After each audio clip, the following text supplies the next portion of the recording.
Canva in the hands of Akashic. Ah, Sid. Just the man I was hoping to see. Did you have a mo? Don't tell me. You need more bomb ash. Oh no, we still got plenty of that left. I'm working on bringing another one of the Chief's designs to life. This time, it's a new smelter. It's got a reverberatory hood over the top for additional thermo amplification and a system of reciprocal recirculatory regenerators that let's just say it gets very blimmin' hot. A heck of a lot hotter than anything Blackthorn's got in his forge, that's for certain. Only Mithril engines get hotter, and you can't chuck ore in one of them and get metal out the other end. Trouble is, we won't be able to make it out of any old rubbish neither. We need the good stuff. And I hear you once helped Helena get her hands on exactly that. Any chance you could help me too?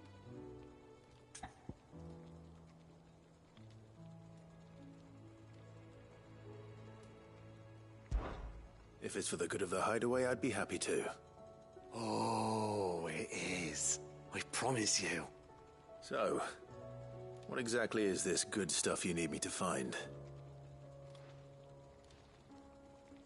We've got a couple of examples here. Spherical echoes, we call them. More fallen materials.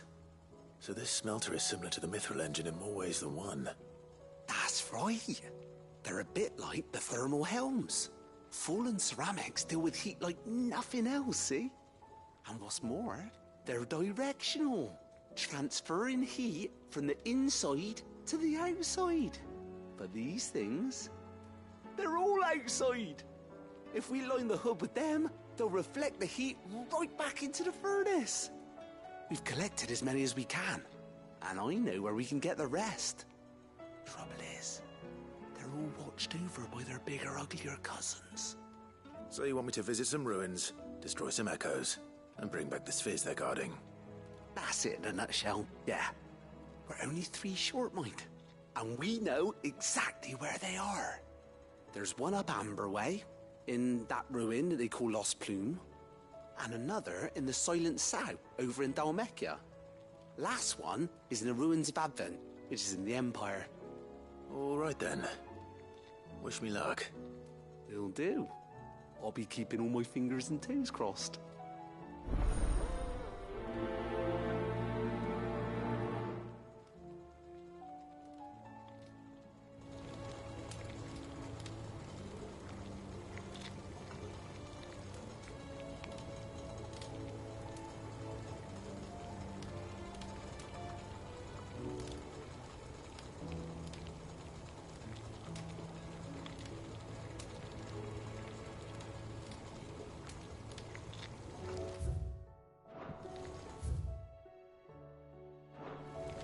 With Canva in the hands of Akashic.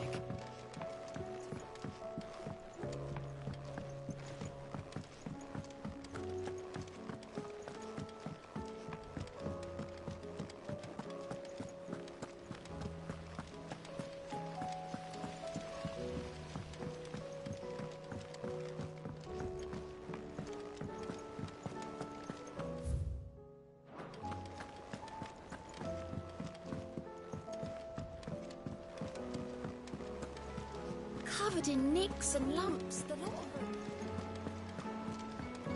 Come back.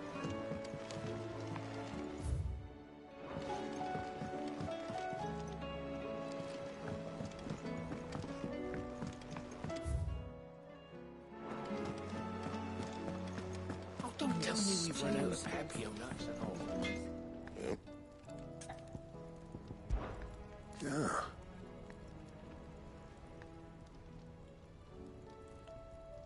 The weight of all that shit.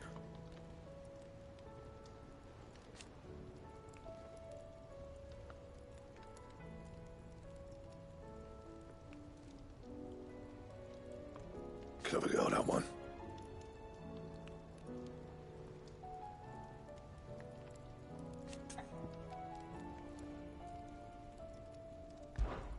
What do you want?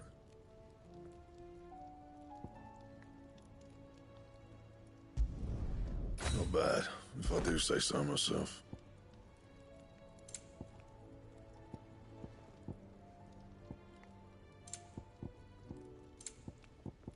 Anything else?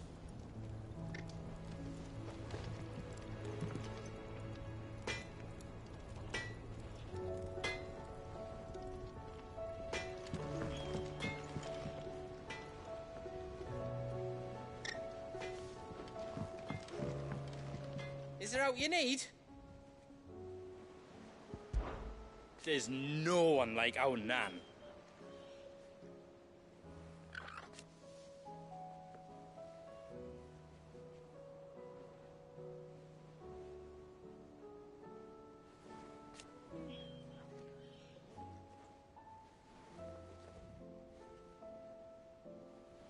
Your lad's worth double that.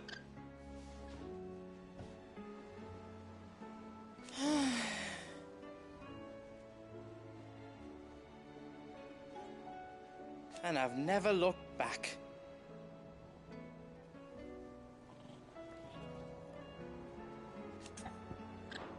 Be careful out there.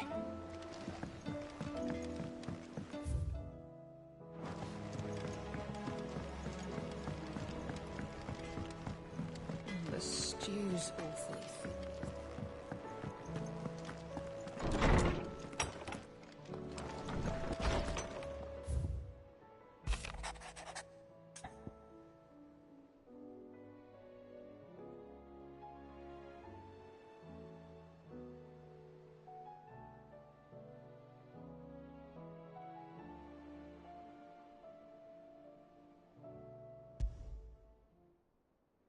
There's no way of knowing if Doris will confide in me, but I can speak to her at least.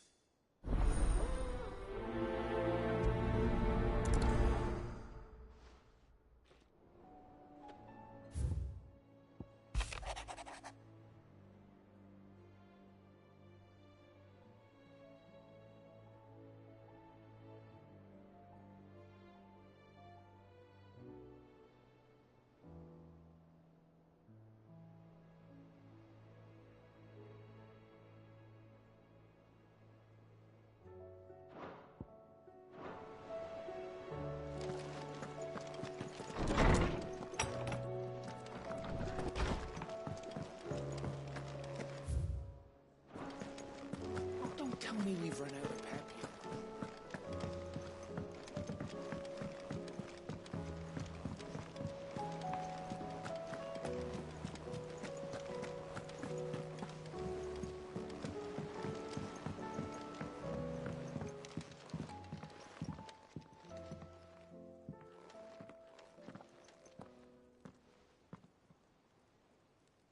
Where are you?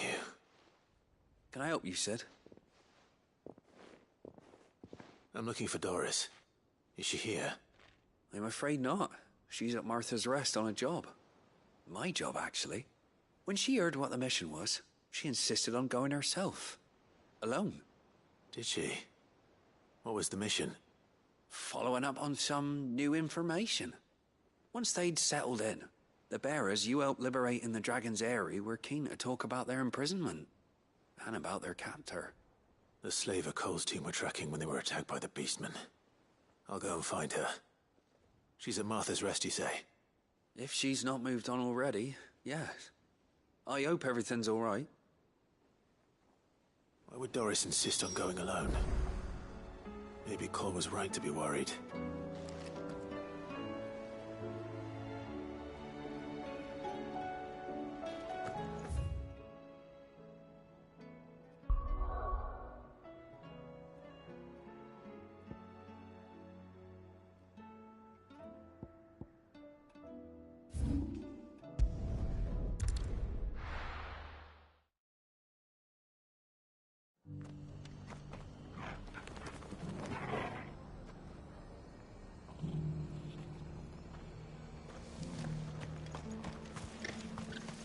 Doris should be somewhere nearby. Assuming she's still here.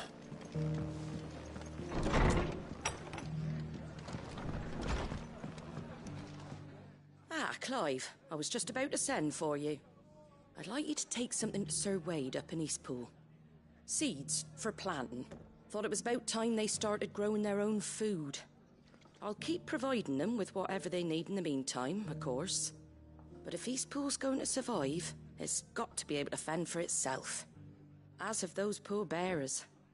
They've lived their whole lives in servitude, but now they're their own masters. Small wonder they ain't got the foggiest how to provide for themselves. So it's up to us to teach them. And if you're wondering why you, well, the wagoneers taking supplies up that way have been coming back with more and more reports of Akashic around the village of late. Sir Wade's putting a brave face on it, but I think even he's starting to worry. And if he's likely to share those concerns with anyone, it's you.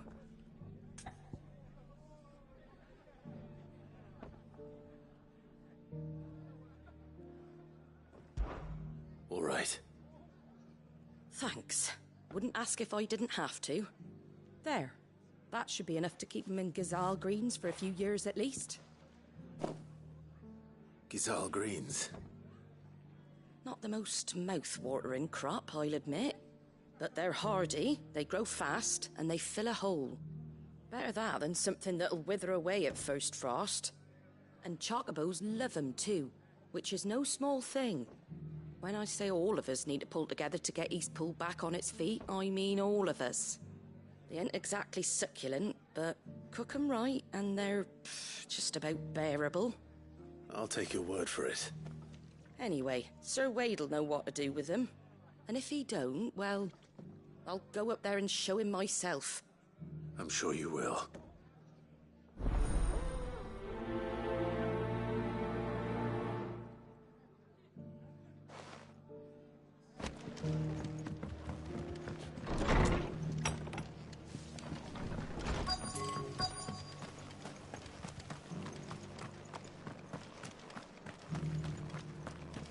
It doesn't still hurt, does it? It's been a pleasure, Doris. Just like old times. I'll give your offer some thought, my lady. How goes the investigation? Sid, what brings you to Martha's Rest? You. I heard you were out here on your own, tracking our slaver. I trust you're being careful. Of course. And it had to be me. The bearers from the Dragon's Eyrie confirmed a long-held suspicion of mine that the slaver we've been tracking is an old acquaintance. She's no fool. If we'd come in force, she would have spotted us straight away, and then vanished without a trace. That was her just now, wasn't it? So, was it a fruitful reunion? I'd say so. She tried to recruit me. Seems her time in Rosaria is coming to an end. She's abducted bearers from across the region and is looking to smuggle them back into Sambrek. After her brush with those beastmen on the road to Northreach, she hired herself an Imperial escort, which she wants me to join. She's dangerous, Sid, but I think I can stop her. Then I'm going with you. I'll take care of the escort. You can see the bearers to safety. Where are they? The Baum Archers, soon to break camp. You go on ahead. I'll follow once I've sent word back to the hideaway.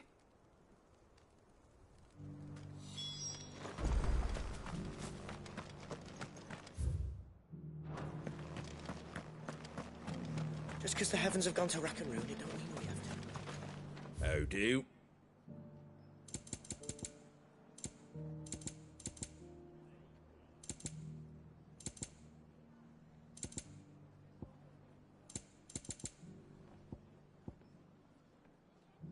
Take care out there, eh?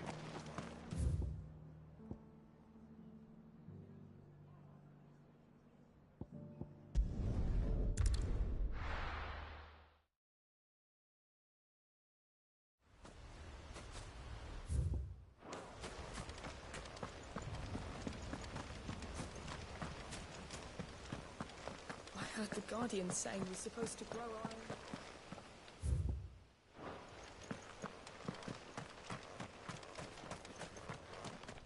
Ah, Lord Rossfield.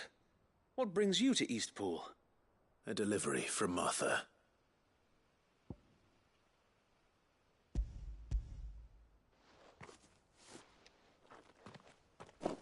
These are Gazal green seeds. Martha's keen to cut the apron strings then, is she? I jest, of course.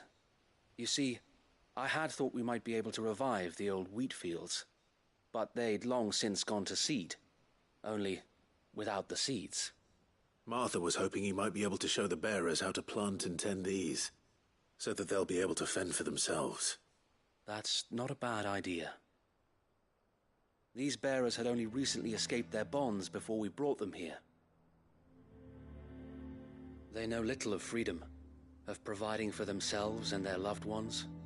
Unless we teach them how to live like free men, I fear that all we have achieved in bringing them here is to exchange one master for another. Not that myself and the Guardians have been the best example to them so far, subsisting almost entirely on Martha's charity as we do. It's about time we all started to provide for ourselves, bearers and Guardians alike. Unfortunately, we've been a little too busy of late to focus on much besides bolstering our defenses. There have been alarming reports of... The Horde is closing in. They're coming, so wait, all of them. Damn it all, I thought we'd have more time. Gather the men in the square. Send to the rest for reinforcements. Yes, Sir Wade. The Horde. A Kashek, a veritable legion of them. They've been seen prowling around the northern reaches for a while now. We don't have the numbers to hold back a swarm that size. I had hoped to build a perimeter wall so that myself and the Guardians might be able to defend the village, but... Now you're out of time. Precisely. If reinforcements from the rest arrive before they do, we may just scrape through, but I fear that's rather an enormous if. What if you could call on reinforcements from Eastpool? You mean the bearers? We brought them here so they might live, not die, fighting for their lives. So wait. You said you lack men to defend the village. Are the bearers not men? Do they not wish to see Eastpool saved? Though they may not be trained soldiers like your Guardians. What help they are able to offer could still prove the difference between victory and defeat. You're right, my lord. I will appeal to them.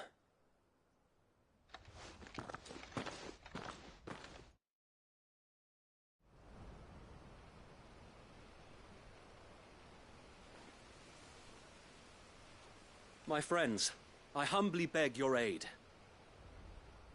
We Guardians are few and our enemies many. But I swear we can defeat them with you at our side.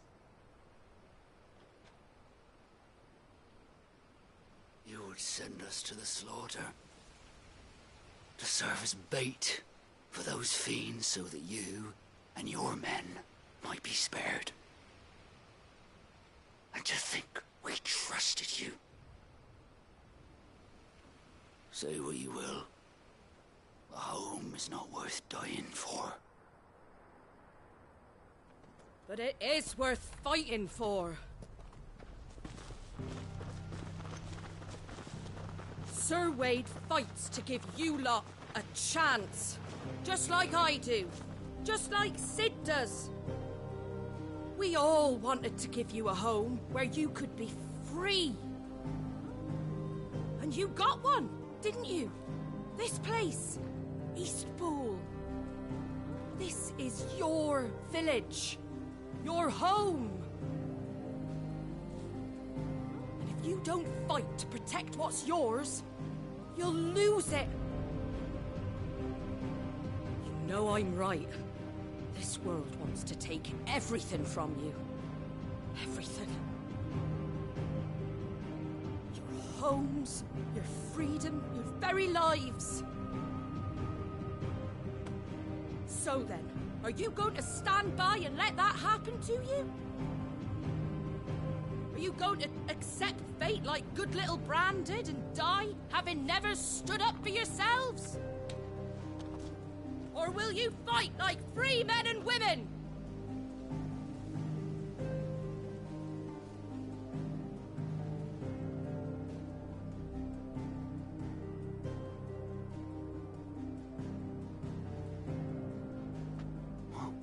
What are you doing? All right. Give me a sword. I never dreamt I'd have a home of my own. Now that I have, I don't want to lose it. I will protect what's mine, or die trying.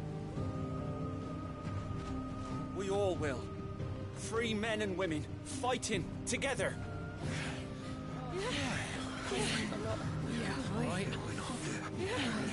For Eastpool! For Eastpool!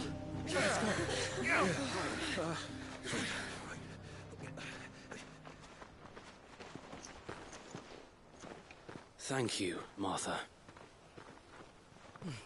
Don't mention it. Just promise me one thing. That you'll show them how freeborn fight.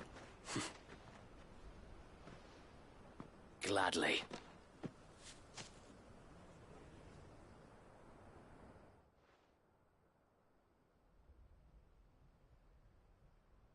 Well, if it was numbers you were lacking, you certainly won't be now. Thanks to you. Me? Oh, I just love the sound of my own voice. Lord Rossfield, my lady, we're ready. So what's the plan of action? We'll divide our forces into several small detachments, each made up of guardians, bearers, and guards from the rest. These will position themselves at strategic points around the village. Upon engaging with the Akashic, each detachment will keep the creatures occupied as best they can, steadily retreating all the while. You're going to lure them into the village? I am. We will have neither the time nor the resources to treat the wounded, so injuries must be avoided at all costs. Instead, we will focus purely on defense at first. By coordinating our withdrawal through the use of messengers drawn from among the bearers, we will aim to have the swarm converge at a point of our choosing. With luck, that point will be the village square, the perfect place for our most able warriors to surround them and fall upon them, and for you and I to finish them off. A sound plan, but one that'll require a leader with a cool head and strong nerves to coordinate the retreat. I'd say you have both in abundance, Sir Wade, but you'll be needed. Please, leave the last of the fighting to me. Ha! And let you have all the glory. Sir Wade! They're here! Then you know what you must do. We work together, everyone playing their part, each shielding the other that no man might fall, that Eastpool might live on. For Rosaria! For Rosaria! We've no time to argue, my lord. I'll do as you ask. And I will do as you ask. Suppose we'd better do our bit too then, eh? Right you are, Martha.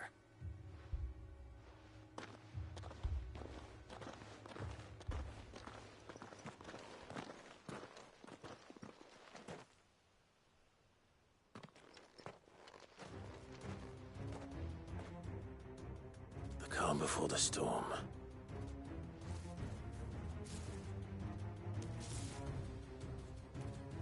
And here it comes. I will not let this village fall.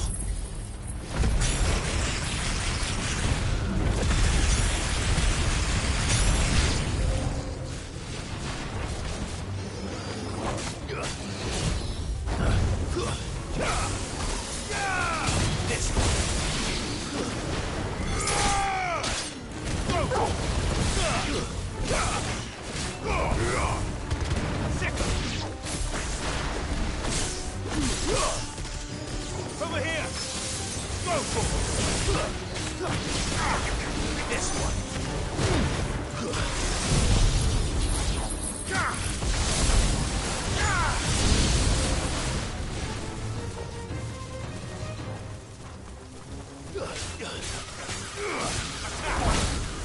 This one!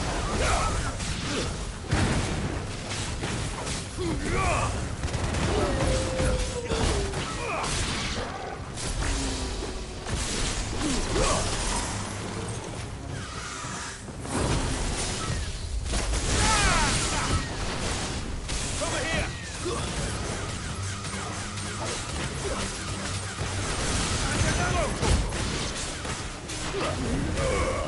It's over!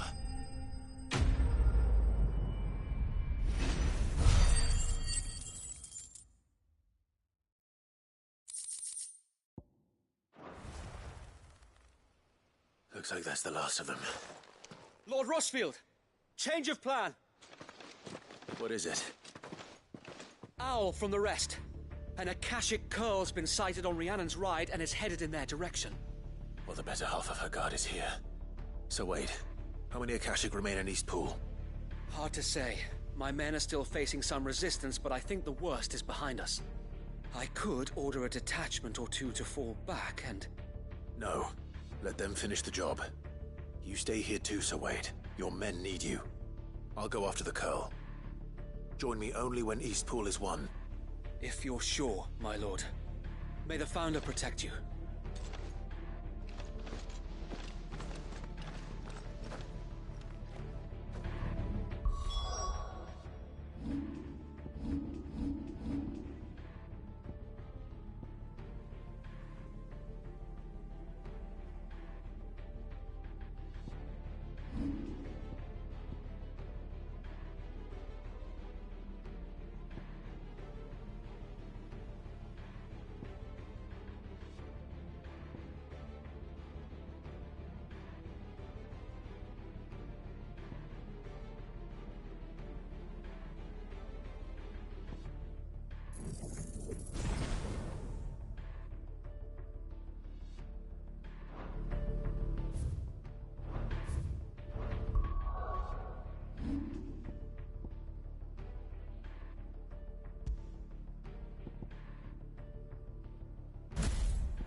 Come to tell me an Akashic curl's heading towards the rest? Get yourself down there. We can handle things here. Next one's mine. I might...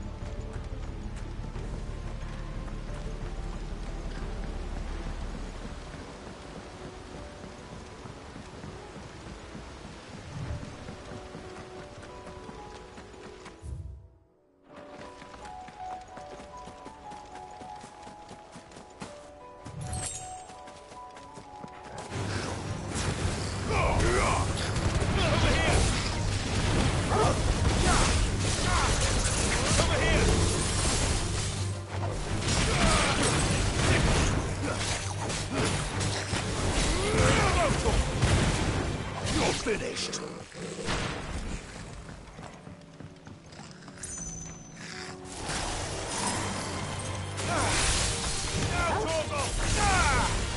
It's over. This one. Well, Shiva's moves look cool, and her main ability is cool and all. But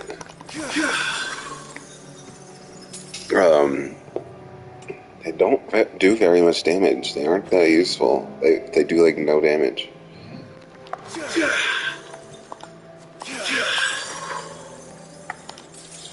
So yeah, I don't know.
You know what, though? If I use that pull in combination with the other move,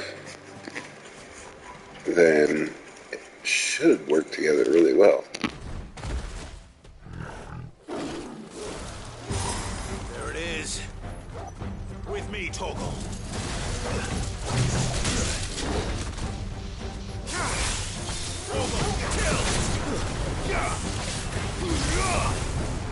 This one.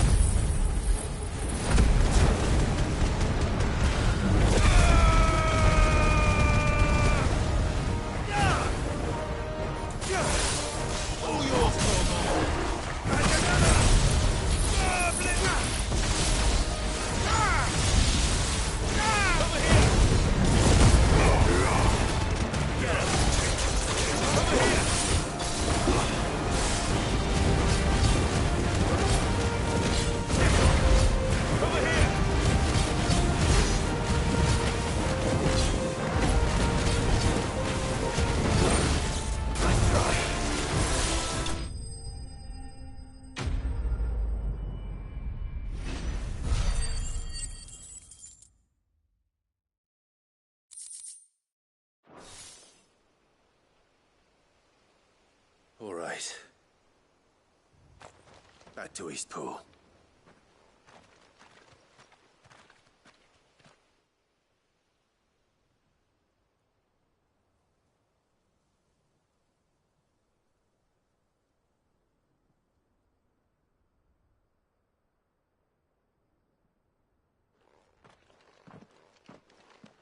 Lord Rossfield, the Curl, is it? It's dead. Thank the Founder for that. And for you, my lord.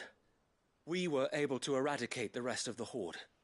I have guardians posted around the village to keep watch for further attacks, but all seems quiet for now. I hesitate to say it, but I think it might be over. I think it might.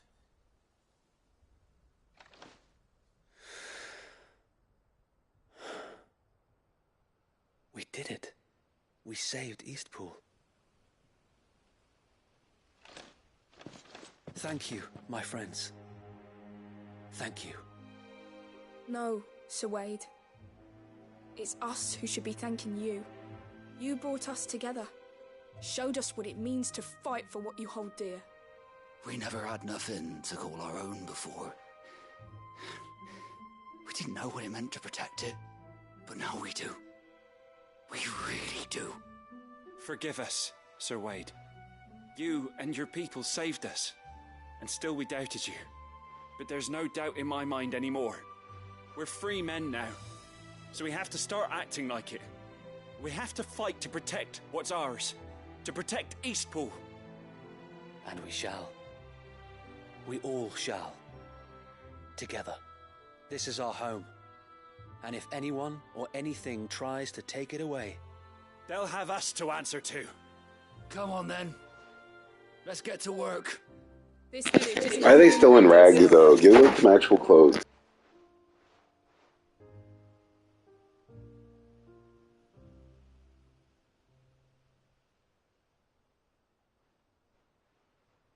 They're not slaves anymore. No. They're Rosarians. Your father took pity on the bearer's plight, and I believe if he was still with us today, this is what he would have wanted. I believe you might be right. I shall remain here, my lord, and do what I can to help rebuild the village. After all, this is my home now too, and I could hardly call myself an Eastpoolian if I didn't pull my weight. I think you'll find it's Eastpudlian, Sir Wade. But you should be proud all the same. I'll have to pull my weight too. Can't have the rest getting outclassed. Speaking of which, I ought to be getting back. Can we continue to count on your support, Martha? Of course, and I'll be counting on yours too. Us Rosarians have got to stick together, haven't we? Indeed we have. And Clive, come by the Golden Stables when you get the chance. I ain't paid you for delivering them seeds yet. All right. I will.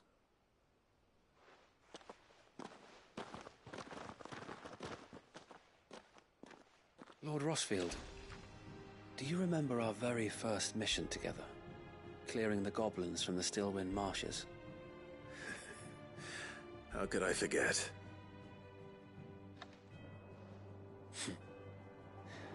There's one sight that I shall never forget. You, facing off against that giant Morble. Not a trace of fear on your face. Since that day, there have been more than a few times when I felt like giving up. When the odds seemed so stacked in the enemy's favor, I thought I may as well just lay down my sword and surrender. But every time, I would think back to the look in your eyes that day and remember what it means to be a shield. Know that whatever trials Eastpool may face, I shall never lose courage. Thanks to you. So Wade, you have always been a true shield. I know that Eastpool, and indeed all of Rosaria, will be safe in your hands. Thank you, my lord. I know the rest of the world will be safe in yours. I'll do my best.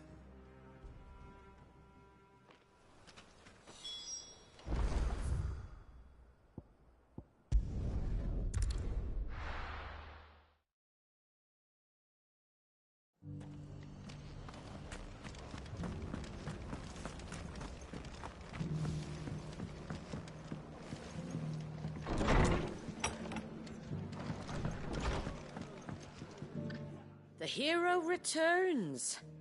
It's lucky you came by when you did, eh? Not only did my seeds get delivered, but you went and saved Eastpool and all. I just did what I could. And it's only right that you get rewarded for it.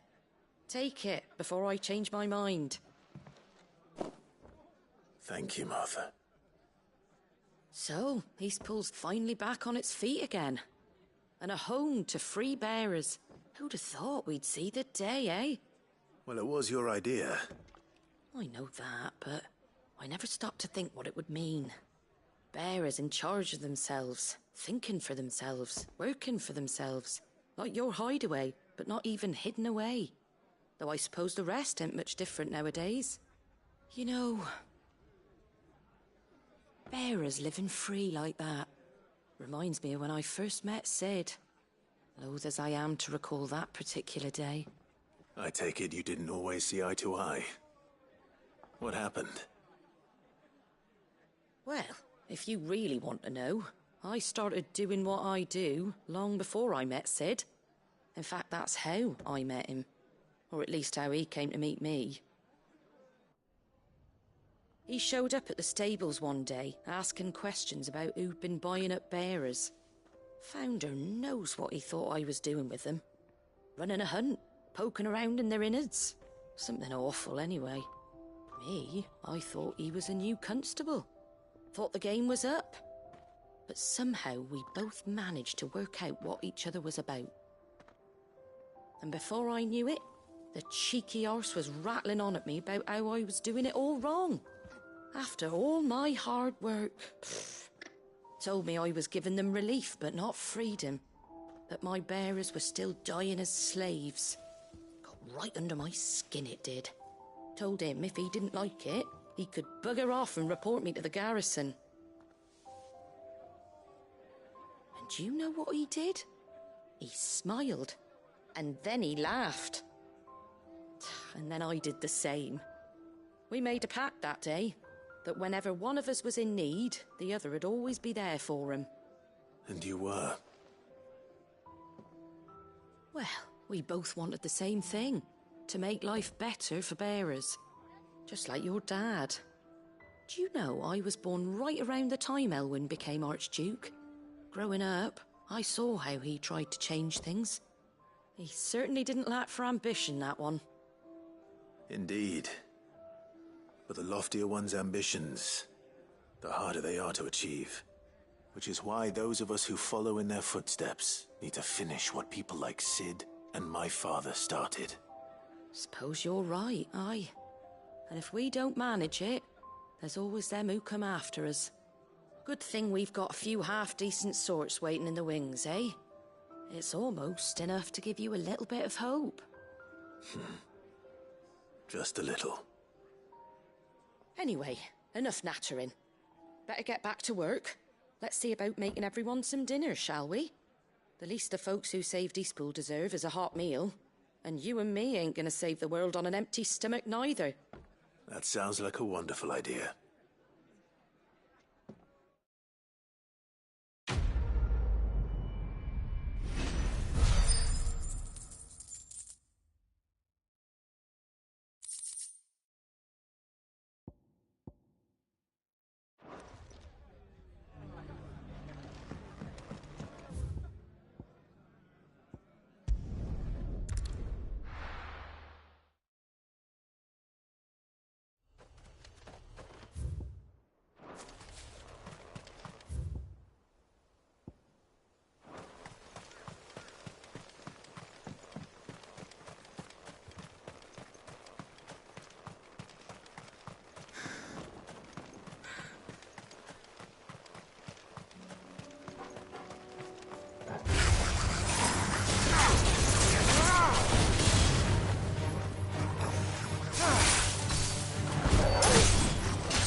My moves are starting to recharge really quickly.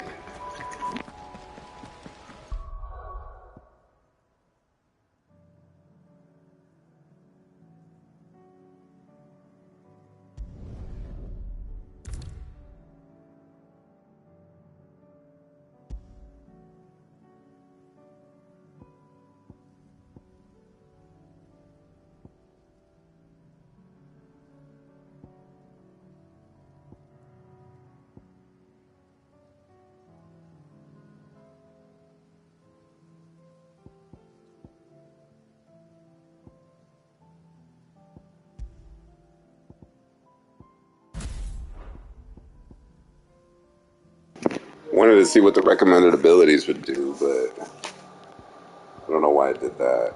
Like, it took off my ult. I kind of want to keep that.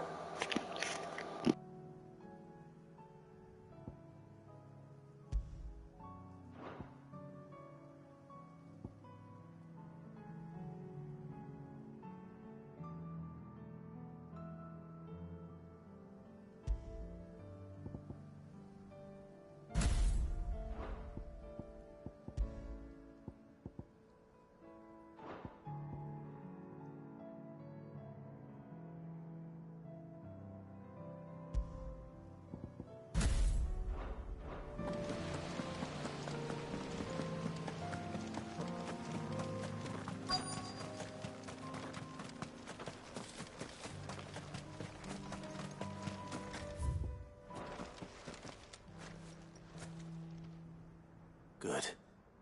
They haven't broken camp yet. How did Doris come to know a slaver, I wonder?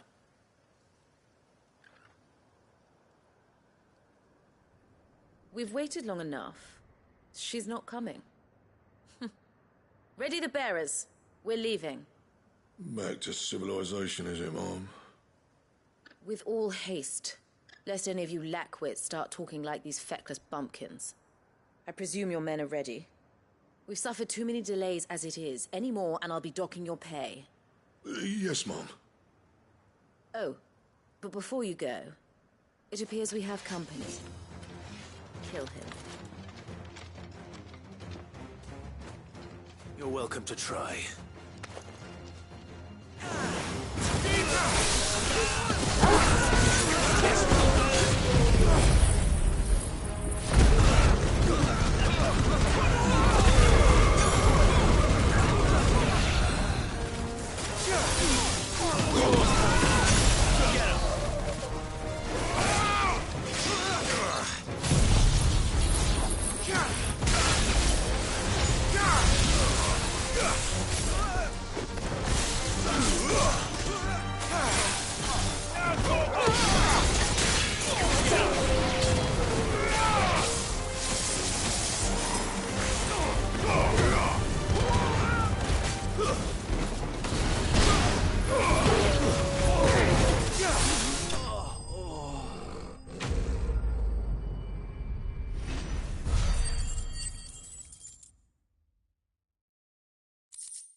So much for your escort.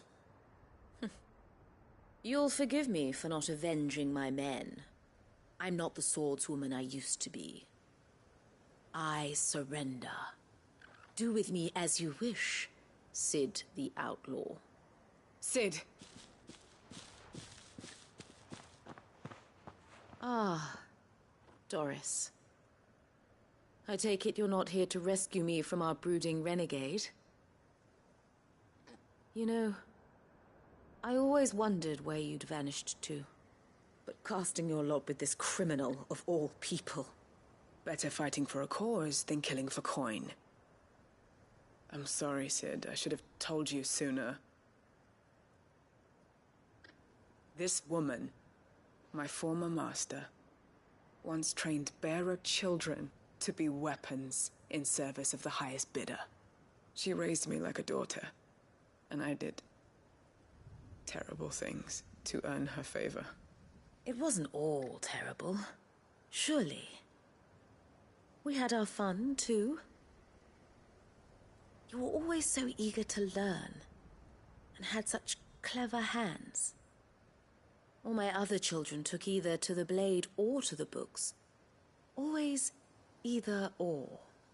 But you proved yourself a master of both. That's why I kept you for my own. How about it, my little dagger? Care to swear that blade to me again? I never swore my blade to you, nor will I ever. I fight for a higher cause, to liberate the bearers of this world. Farewell, Master. Thank you for making me the weapon I am. You always were a righteous child. Perhaps that's the reason I loved you so.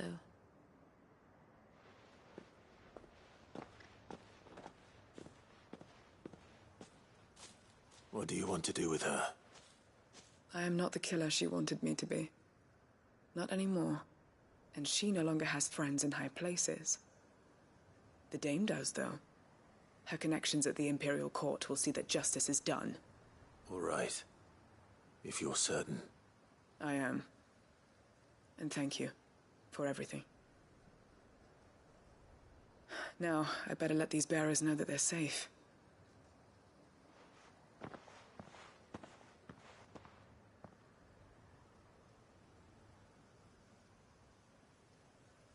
And I should head back to the hideaway and put Cole's mind at ease.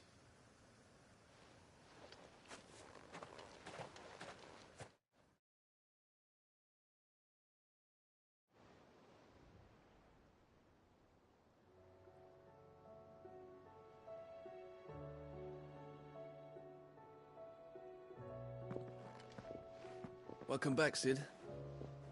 Doris's message just arrived. I hear you saved more bearers from being smuggled across the border.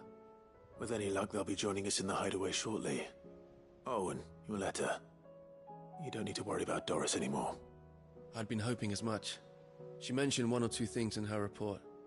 So the slaver we'd been chasing all these months was her former master. Wish I'd known. She's been arrested, by the way, over in Sanbreak. Went quietly, or so we're told. And she won't be getting off lightly. The Empire may have no love for bearers, but it's none too fond of black market traders either. Can't have been easy for Doris. I'm sure it wasn't. But don't worry. She'll be all right. I hope so. Suppose you should know, eh? You had quite the past yourself before you came here, or so I understand. Anyway, thanks again, Cid. The Cursebreakers would be lost without Doris. And you, of course. Keep up the good work, Cole.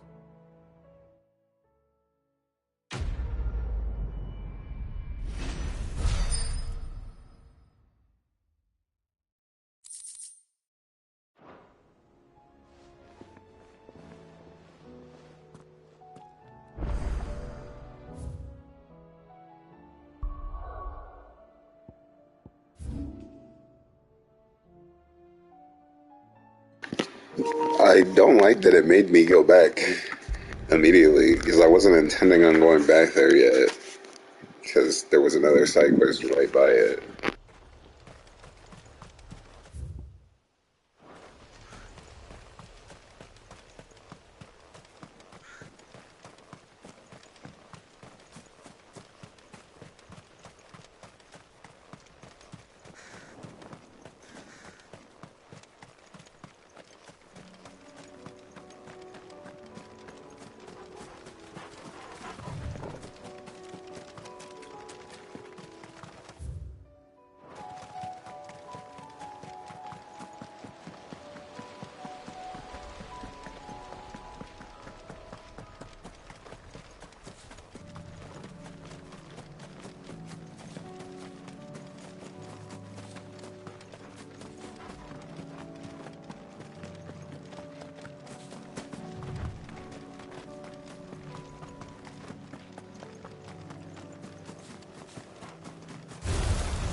these ones first.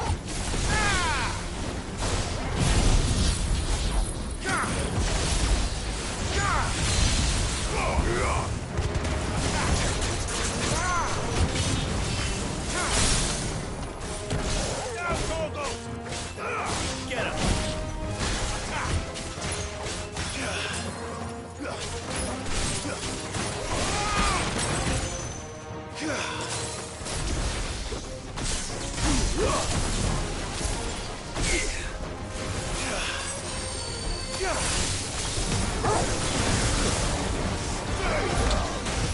Too slow.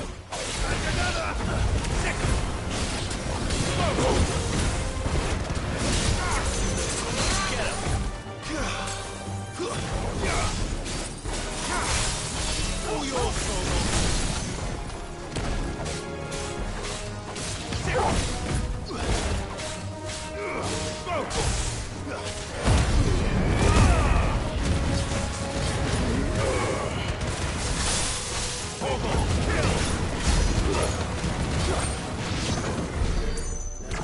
This spherical echo.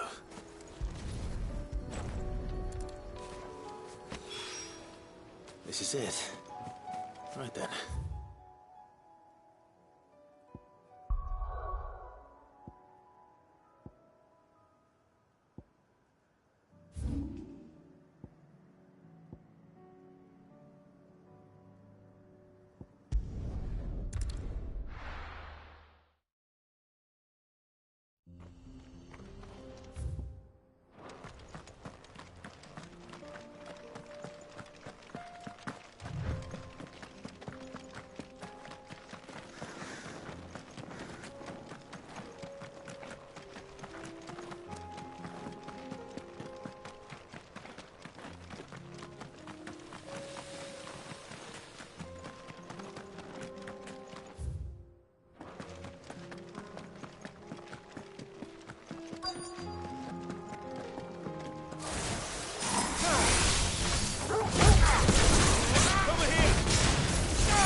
So Dravost is still standing.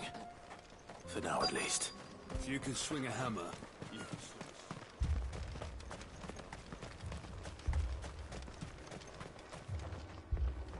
Clive! You're here! And the Akashic? Mostly off to the north still. But I spoke to Doris's scouts and it turns out things are worse than I thought. There's swarms of them out there. Told old Snotty to be ready to seal the north gate. That should buy us some time if we need it. Enough for the villagers to barricade themselves inside their homes, at least. Well done.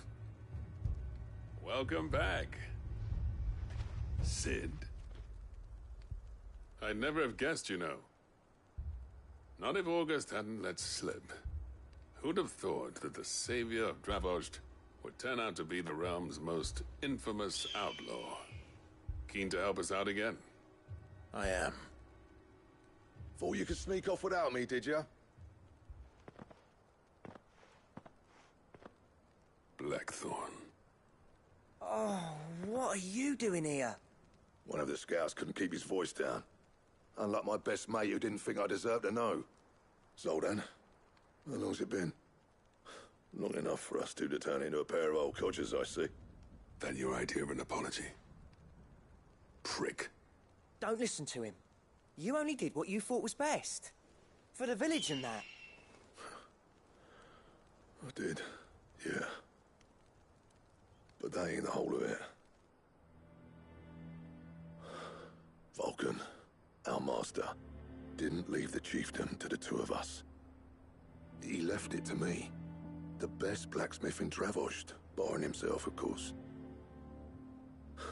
Bloody stupid tradition, in my opinion. If someone's got talent, you should let them practice their craft, not ask them to settle petty feuds and barter for grain. Our master wasted half his life that way. I wasn't about to let that happen to me. So you wasted half of mine instead. You're what Dravost needed. Under me and my precious ideals, this place wouldn't have lasted a year. So I left to devote myself to the work and spare you lot the consequences. I may be a selfish prick, but I only did what I felt I had to. What you had to do was your duty! Even if it meant we all starved? Enough. This is no time for bickering. You can finish beating each other up once Dravost is safe. Fine. I've said my piece anyway. Yeah. So have I. Sorry, Clive. I shouldn't have stuck my nose in. We're short enough on time as it is. Still, give us a mo, would you? I need to get my head straight before any of them Akashic try to bite it off. Just say the word. The villagers know that... You, ready for the off, then? We can't afford to waste any more time. Right you are. Might be worth having one last word with the scouts, though. Don't want any nasty surprises, do we? Oh, and Blackthorn, you and Zoltan might be better off staying inside the... Akashic on the move. How close are they? Within sight of the walls, and there are more coming up from the mines. What was I saying about nasty surprises? They'll wash right over us if we stay out in the open. We're pulling back behind the gates. Good idea. Get yourselves inside, but keep your weapons handy. Understood.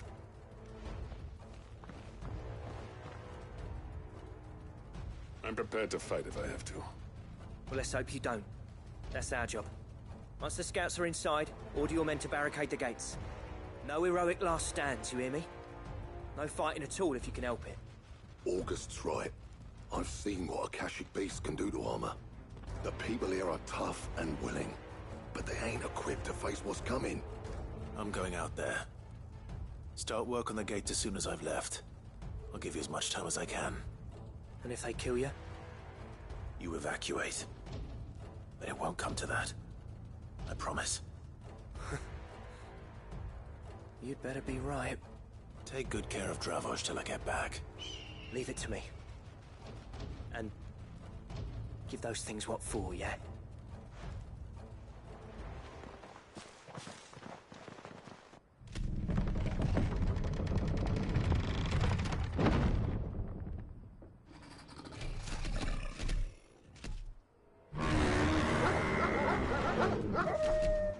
All right. Which one of you's first? Now, Vogel! Get him! Get him!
Apparently not.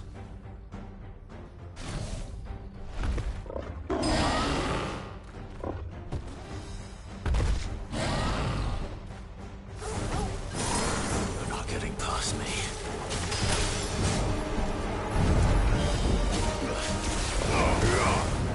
This one. Get him. All yours, Vogel.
Now, the question is, did I miss any?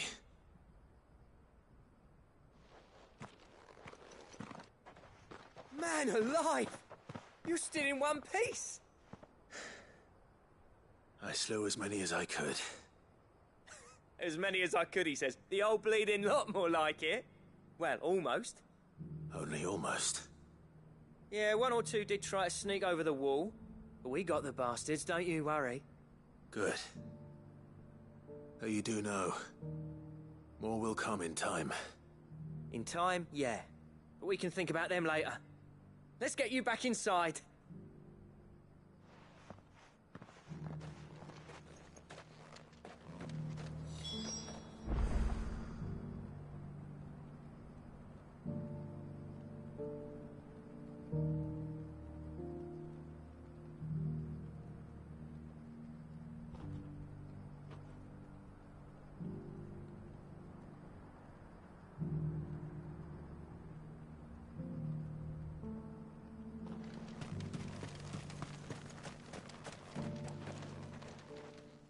Sid, you're even more fearsome than your reputation. Enough to give those Akashic monsters nightmares. I almost felt sorry for the wretched things. But mostly, I felt grateful. Dravoged won't forget what you did today. I'm afraid I've only delayed the inevitable. There's no getting rid of that ether flood. Meaning that any living thing which stumbles into those mines will end up clawing at your walls again. And that's if the flood don't spread. If it does, well, I hate to say it, but the village's days are numbered. That may be, but we're staying just the same. With ether floods springing up all over, it's no less safe than anywhere, and more importantly, it's our home. We'll fortify the gates to the north, and I'll see that they're guarded day and night. All right. Then we'll give you a hand shoring up those defenses. As for you, Blackthorn, that's twice you've turned up when Dravos needed you. So, Thanks. I shouldn't have stayed away so long. And I shouldn't have left without talking it over with you first. Too bloody right you shouldn't. Though I doubt I'd have listened. I always envied you. How you made everything look so easy when, for me, it was anything but. You leaving gave me the perfect excuse to hate you. And from that day on, I never once stopped to wonder what it would have been like if you'd stayed. But what you said earlier, it was true. You'd have been the death of this place. Finally, something we can agree on. I hope you see the sense of it eventually. You kept this place alive. Alive, perhaps. Wealthy even, but... Dravozhd isn't what it once was. Our work used to be the pride of Dalmekia.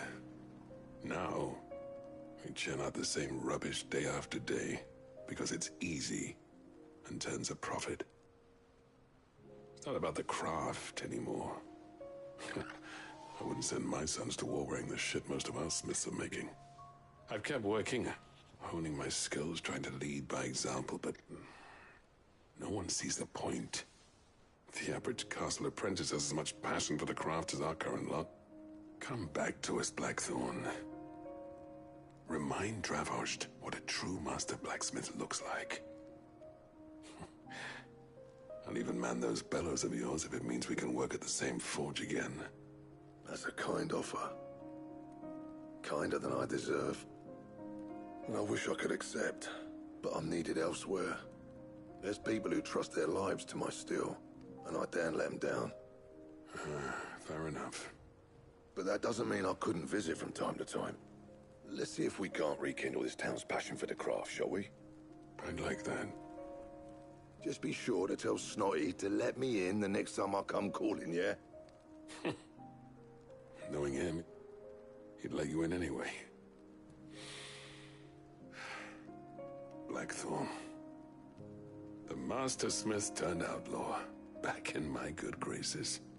I never thought I'd see the day.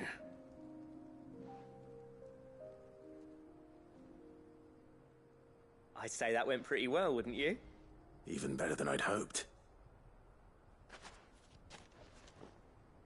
Sid, I've got something for you.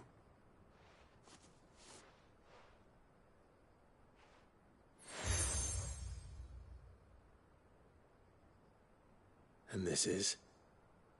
A token of our lasting gratitude. But I'm of a mind to make you a far grander gift. Designs for a certain sword have been passed down from chief to chief for generations. Now hold on, Zoltan. There's a reason no one's made that blade in centuries. There's not been a craftsman equal to the task. I'll admit your cinders make impressive steel, and I've learned to own an edge Odin will be proud of. But the engravings on that thing are enough to make a jeweler cry. And they're not just for show, either. Have you forgotten what brought you back to Dravozhd in the first place? A certain ring? I knew I'd never surpass you with the hammer and tongs. So I turned my hand to a different kind of metalwork. Between the two of us, I'd say we're the equal of any master craftsman ever to have graced a forge.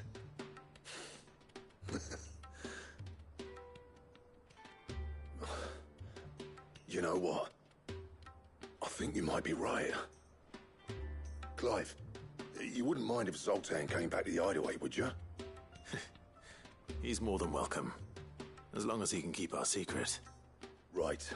Zoltan, get your tools. We've got a legend to forge.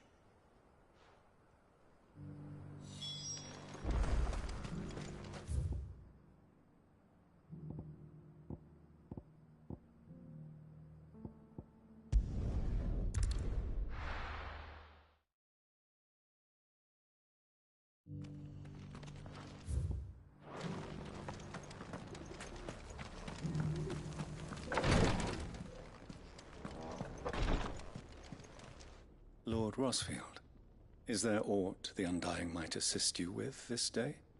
Perhaps. My brother said that your order was helping him with his quest to uncover Ultima's origins. Have you learned anything of note since last we spoke? Little and less, I regret to report. I see. Be assured, however, that we will not rest until the truth is known. Even now, our archaeologians scour ruins in every corner of the realm for traces of Ultima's touch. Fallen ruins, I take it. Dating back as far as Phoenix Gate. Indeed. Ultima's thralls are oft sighted among the remnants of the fallen civilization, as if protecting the secrets concealed within. Secrets we'd see unearthed. Should our methods be of interest, my lord, mayhap it would please you to observe some of our number at work. Would that be possible? Of course. A survey is being conducted not far from here. Perchance you are familiar with Kretov, a small hamlet built around a fallen airship. I was due to visit my colleagues there to collect their preliminary findings, but if you would consent to do so in my stead, I'm sure that they would be honored to relate any discoveries they have made to you directly.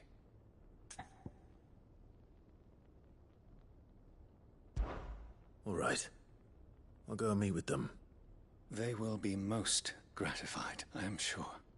Might I suggest you take the road through Titan's Wake? It will lead you straight to the village after but a short walk. Thank you. I will. I wish you a safe journey, my lord. May the Firebird's flames burn ever in your heart.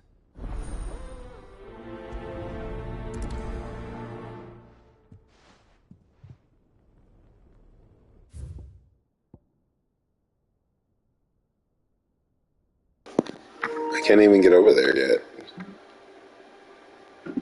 Wait, maybe I can come from this direction?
What the fuck? Bro, seriously? What the hell? That's bullshit.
no. Oh no.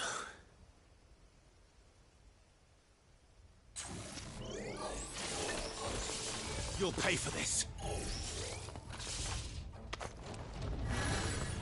There may still be survivors.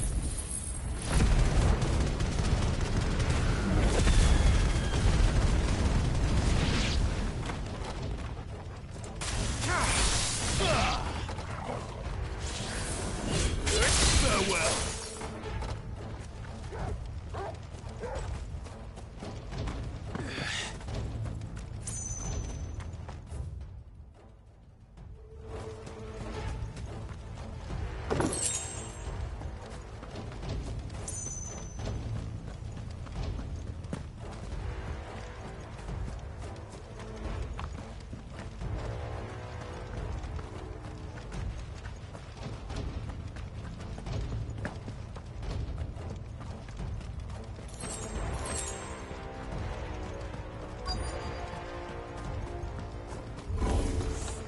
Whatever that thing is, I'd say it's their leader.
You're finished.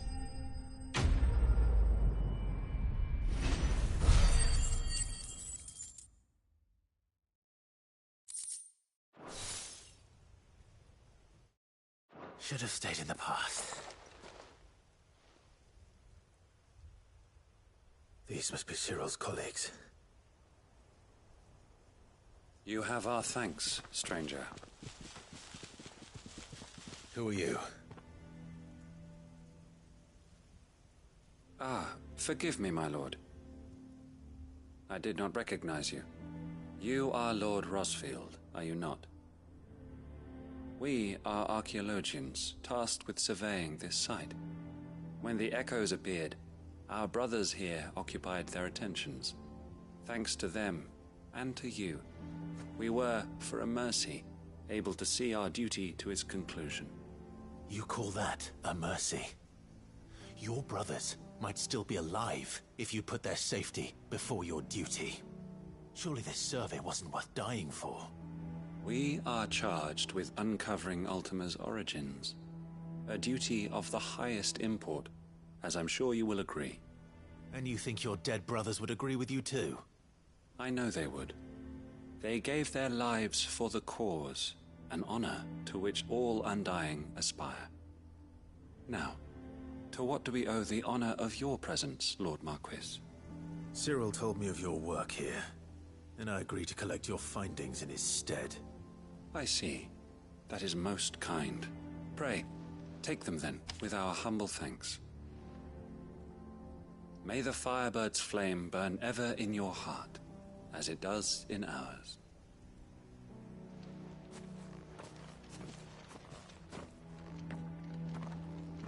It's one thing to lay down your life for another, but for a survey...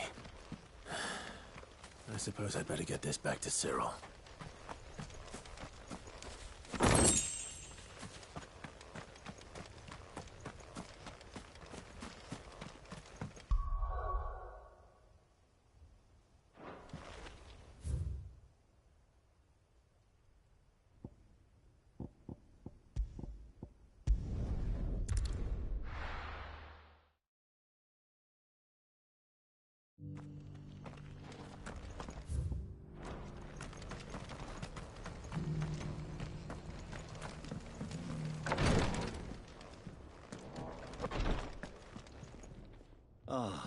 You are returned, my lord. I collected your colleagues' preliminary findings. Here, take them.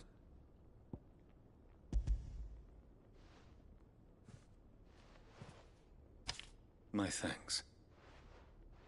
I shall study them, and inform you forthwith if I discover aught that might aid you in your fight against Ultima. Cyril, your survey party suffered several losses in Kretov. Losses which could have been avoided, had the others not chosen to complete their work, instead of saving their friends. Were these your orders? No. This was their choice. Every Undying devotes his life to the service of the Phoenix. It is our sole duty, and should we die in discharging it, so be it. Even when death is avoidable. My lord, I fear that this is not a point over which it would be fruitful to argue. The Undying have served the Phoenix for countless generations, and your opinion of our methods, however earnest, is not like to change them. We live to serve the Phoenix.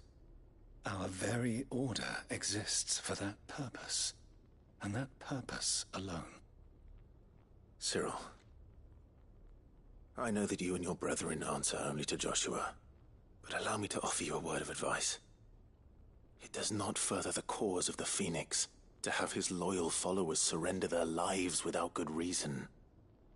Provide your survey parties with an escort, that they might live to do their duty for years to come.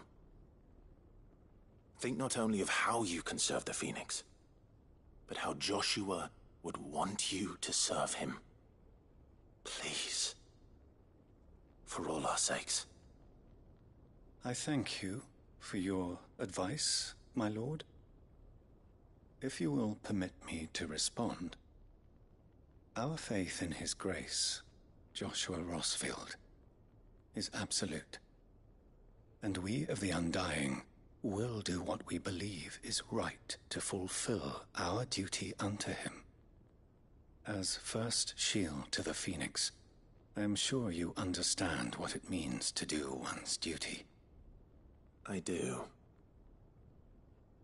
Then we are of the same mind. And it is my hope that we may continue to do our duty together.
Everything's back the way it was.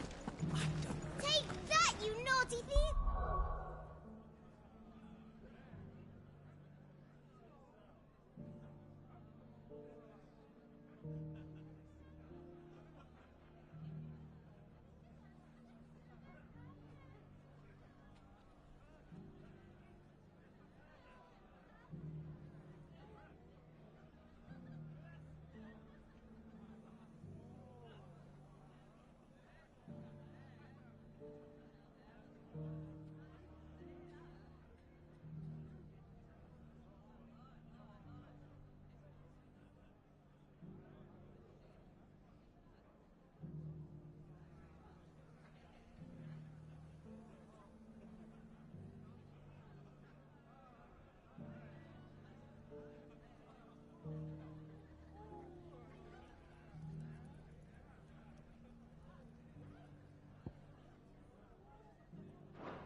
Clive! To what do I owe the pleasure? I just wanted to see how the town's been faring since you brought everyone together. Since we brought everyone together, all is absolutely wonderful. Conrad and Natalie's hands remain safely away from each other's throats, and firmly at the helm. Our stores are full, and the bandits still too disorganized to raid them. Just as the good Lady Jane and Lord Underhill intended. Are you a lord? Lubor's going to be one too. They're going to make him the Lord of Dalamil, because of how he stopped all the grown-ups from fighting. It's the mayor of Dalamil, dear child, and the vote hasn't taken place just yet. But if the people wish me to lead them, I shall. And my first act will be to build a school so that menaces like you two learn not to interrupt your elders. Speaking of menaces, there may be a rather worrying one just over the horizon. May there indeed. I'm afraid the example Conrad and Natalie set in putting aside their differences and presenting a united front might have caught the bandits' attention. And they might have elected to take a similar approach. They have formed what one could call a League of Outlaws, and they grow more organized by the day. We'll fight them all off just like last time, no matter how many of them there are. Won't we, Lubor? Of course we will. If we continue to work together, we can overcome any challenge we choose to face. The longer we avoid facing this one, the more difficult it will be. Until the only way to overcome it might be to run for the hills. Our best hope is to nip these efforts at organization in the bud, by finding those ne'er-do-wells who have yet to join the cause, and ensuring that they never do. Perhaps a certain Lord Underhill might be willing to lend us his aid once more?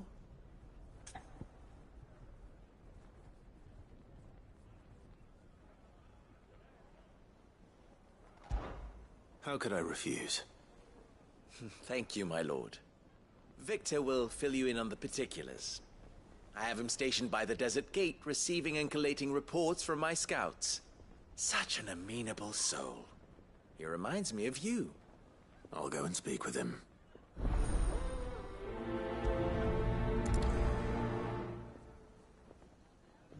What's the difference between The League of Outlaws.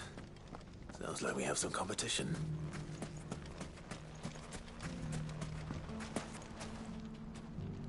Still in Dalamil, Victor?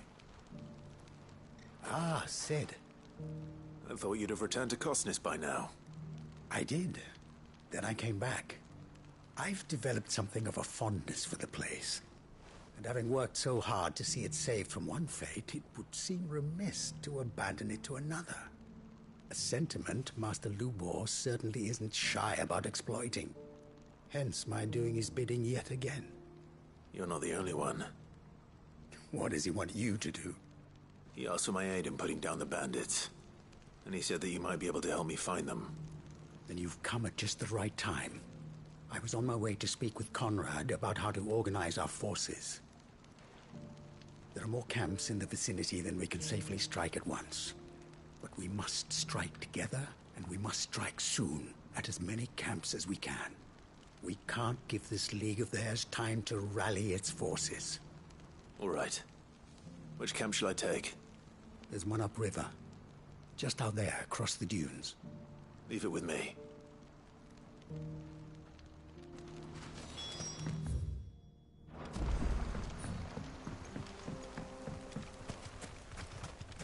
Those ne'er-do-wells want to band together. They'll be no match for us. Yeah! Time to fight.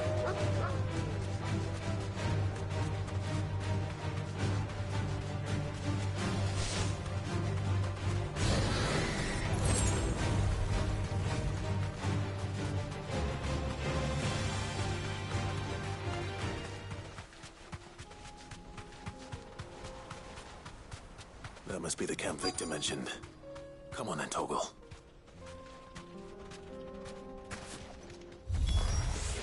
That's him! The one who killed Locke and Fingers! Take his head off!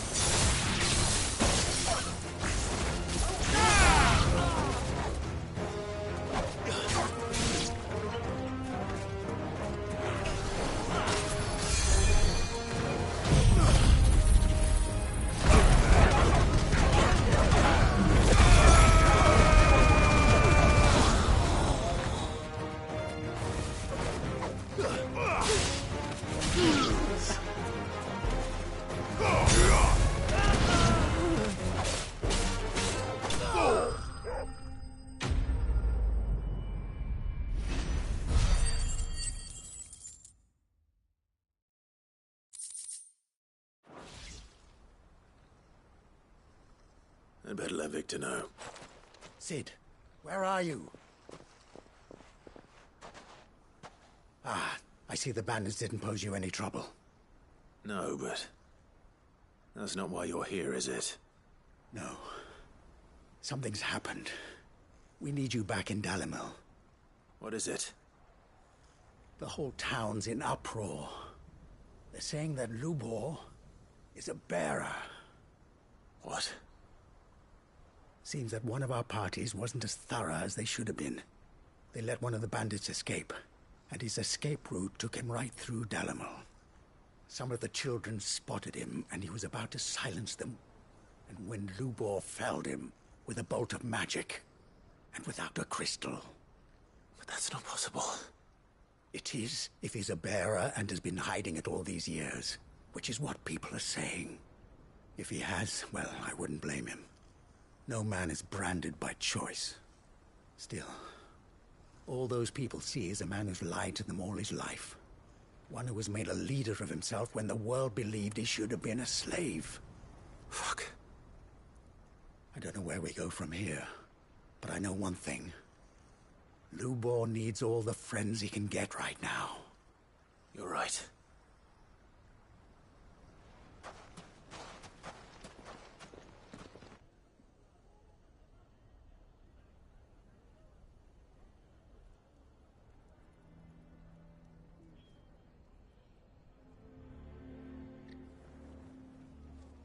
And now everyone knows. I made it a habit to keep a crystal close at hand for just such an occasion. And when that occasion arose, I forgot to reach for it. Well, it was bound to come out sooner or later. We're sorry, Lubor. We tried to keep running, but we just couldn't anymore. There's nothing to be sorry for. I rather enjoyed playing the hero for once. All that matters to me is that you two are safe. Look at him talking to his betters like it's nothing. All lies, I'll wager. Just like the ones he fed us all these years. Once people make up their minds, it's hard to change them. We need to do something, and quickly. Convince the people not to let their prejudices blind them. Convince them that nothing has changed. That their enemy lies outside these walls, not within them. You're right. We should speak to everyone. I'm glad you agree. I'll handle the townsfolk. I'm a Dalmek born and bred. They listen to me. You head to the tavern. Make Conrad and Natalie remember who Lubor really is. They know that Lubor and I are friends. I might not make for the most impartial of interlocutors. Lord Underhill of Randalar's League of Merchants, however, is a trusted and impartial mediator of note. I'll do what I can.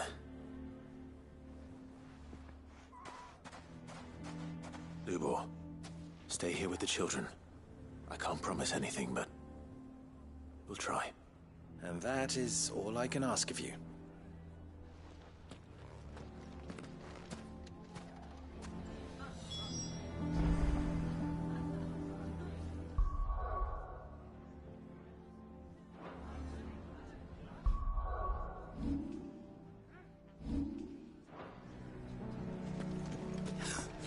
Why are you taking the bearer's side? Why do they always have to make such a... I knew all along that he was...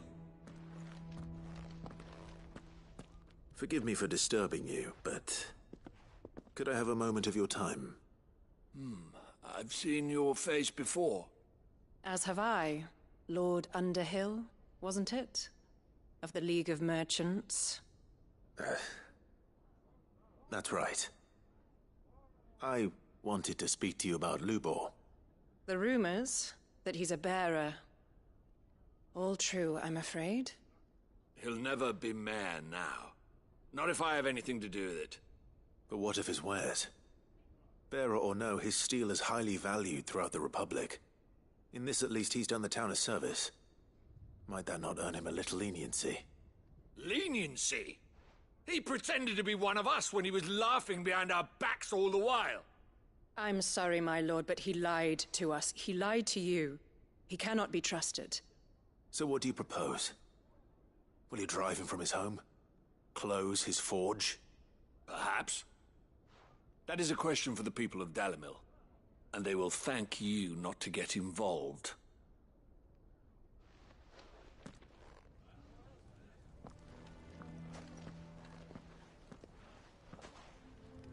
The townsfolk have made their minds up. There was nothing I could do. Nor I. Conrad and Natalie refused to consider anything but their own wounded pride. You never know. Once their anger is cooled, they might see things differently. For now, we should report back to Lubor. All right.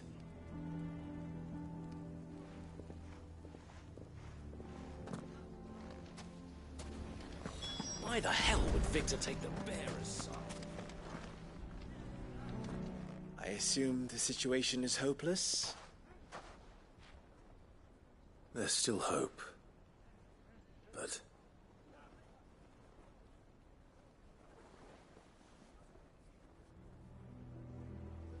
But perhaps not in this lifetime, I think it's fair to say. You mustn't think like that, Lubor. Give them time. They'll come around. We'll talk some sense into them in the end, you'll see. No, you won't. And your efforts would be better spent elsewhere. But Lubor... Rosina would often tell me that steel does not lie. That a blade is a reflection of the smith who forged it. To yourself be true, that was her point. Rather an ironic one when you consider that her life was taken with a blade of her own making.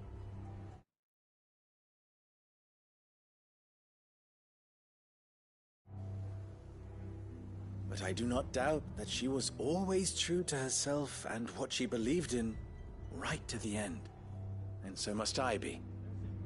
I must do what I know to be right, no matter what others might think of me.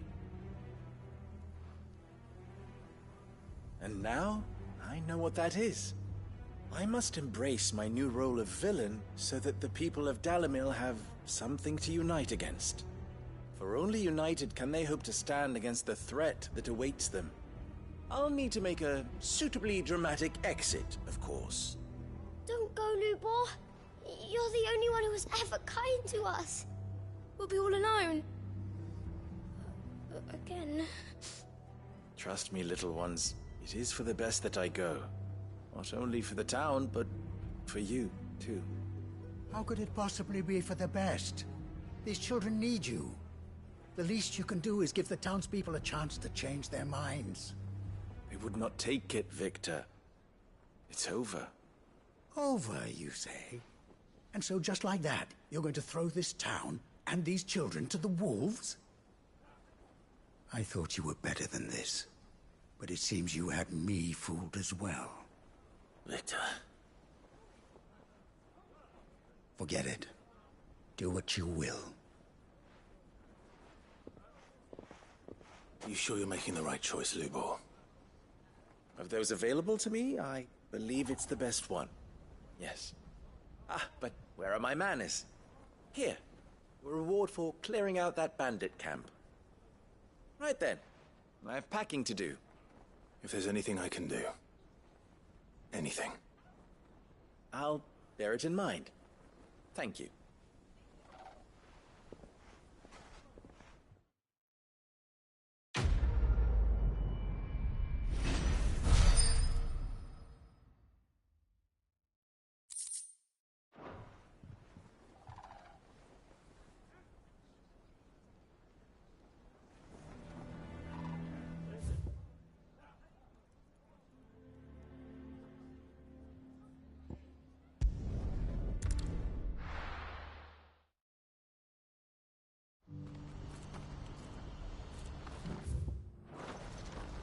What's happened?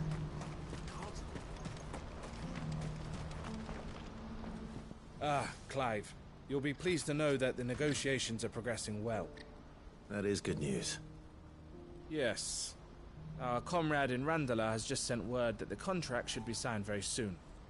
But I still have much and more to prepare. It's a huge undertaking moving this many bearers at once.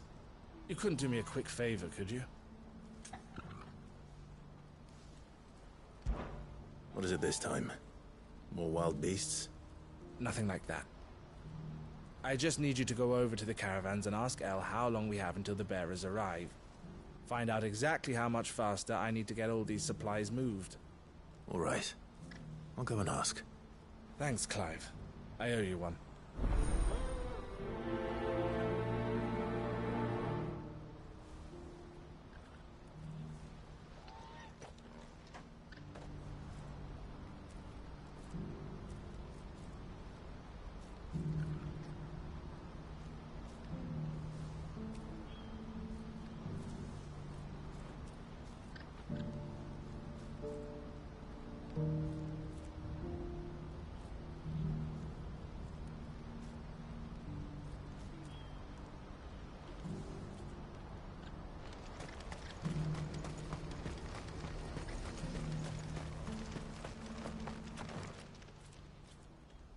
Don't blame yourself, El. This is their fault, not yours. I know, but... No buts about it, all right?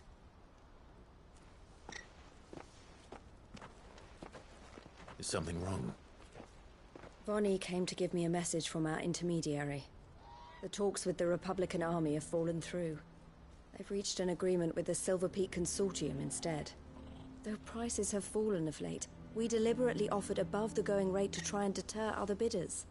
But the Consortium offered double what we did, and the army jumped at the chance. You had no opportunity to make a counteroffer? None at all. And we were so close. El? What's happened? I saw Vonnie leaving. She didn't look happy. And with good reason.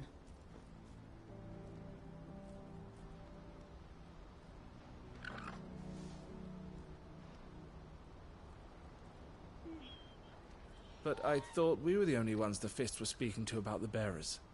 How did the Consortium even find out about this? It's not so surprising. They have ears all over the Republic. This isn't over. The Consortium will have to sell these bearers eventually, and at the price they paid, buyers will be few and far between. I'm going to Randalar myself. Alone? You sure that's wise? Are you offering to be my bodyguard? How kind. Meet me at the checkpoint near the capital gates. I'll send an owl ahead and request a meeting. You go to Cashlock, Theo, and get everything ready. We've waited far too long as it is. Even if I fail to free these bearers, there will be others. Someone needs to prepare the place and keep any prowling beasts at bay. Oh, and that's me, is it? Well, it looks like I'm following orders till she gets back from meeting the Silver Peak Consortium, who've been doing their best to undermine our scheme. She'll never join them after this, surely. No, she said it herself. She still has plans for Cashlock, even if this one falls through. She means to stay with us, then. I can't say I'm not happy to hear it, but... is this what she really wants? You have to trust her. You're right. It's what she wants now. And if El's off fighting for the cause, I should do my part too. So I bid you farewell and safe travels, my friend. I'll gather my men and leave for Cashlock. We'll make sure the place is well stocked and defended. You go to Randalar and see if you can stop my sister biting the Consortium's heads off. If she won't consider her prospects, someone has to. I'll do my best.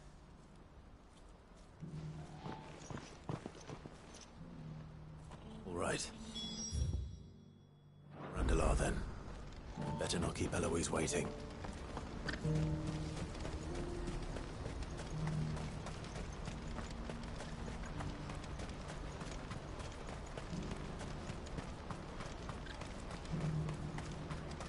What I wouldn't give for a hot meal. Looks like this is the end of the road. When are they gonna let us through?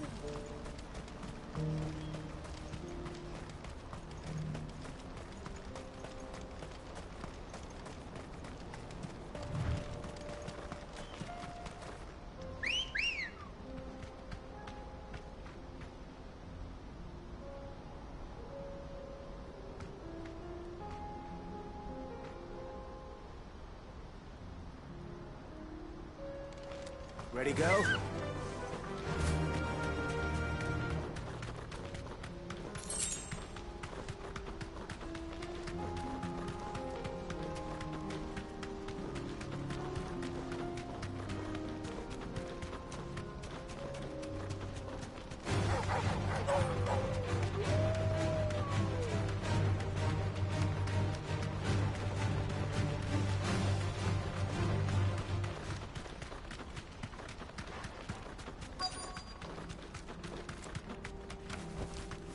Thanks, girl. I hope I didn't keep you waiting. Did you arrange to speak with the consortium? Here they are now. You wish to consult with me? I did. It's about the bearers you recently purchased from the Fist. We had all but finished making arrangements to buy them ourselves, and then you stepped into the fray. You misunderstand. The consortium had an interest in purchasing them from the very first. It was only our regard for you that kept us from bidding. But your hesitancy in accepting our offer to you suggested that the regard was not mutual. And so we resumed our business. I did not hesitate. I am simply not inclined to make such decisions without first giving them due consideration. But what is done is done. Come then. How much do you want for them? Alas, you are too late yet again. We rarely take on such unconventional merchandise without a purchaser in mind. The bearers belong to him now. Who is your buyer? A trader from across the water. A most demanding fellow, if it's any consolation. He insisted the bearers be fed, dressed, even given their own bunks for the voyage over. That's what you get when you deal with continental types. I wouldn't know. Oh yes, the culture on the continent is quite different to ours. They pay good money for bearers not fit for the knacker's yard, and treat them like kings. But as long as they pay... That does sound unusual. No matter then. If they've already left our shores, there's little that can be done. Allow me to withdraw my interest. And with it, my interest in joining your organization. My associates will be sorry to hear that.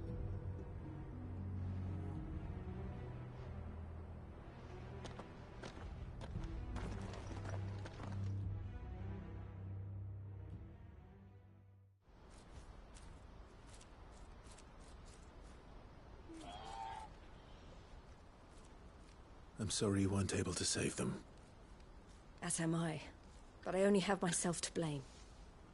He was right, you see. The Silver Peak Consortium did intend to buy those bearers before I did. Their representative hinted at a possible purchase when he came to recruit me. I feigned interest in joining them in the hope he might be encouraged to tell me more. And he did just that. As soon as he left, I sent my own offer to Randalar. So you never... No. I entertained the Consortium's proposal solely so I could learn more about those bearers. But I was a fool to think they wouldn't find out. I knew exactly who I was dealing with. You tried. I did. And if what he said was true, the bearers are to be well treated. Which is something, at least. But they deserved more. I wanted so badly to see them freed. Eloise! Eloise! Word from Cashlock. The village is under attack. A pack of beasts have come down from the mountains, and there's a dragon at its head. Theo and the others are trying to hold them off as best they can, but the odds are against them. They need help, and fast. Theo! I'll go on ahead. Thank you, Clive. I'll gather some men and join you there. Just... make sure he's safe.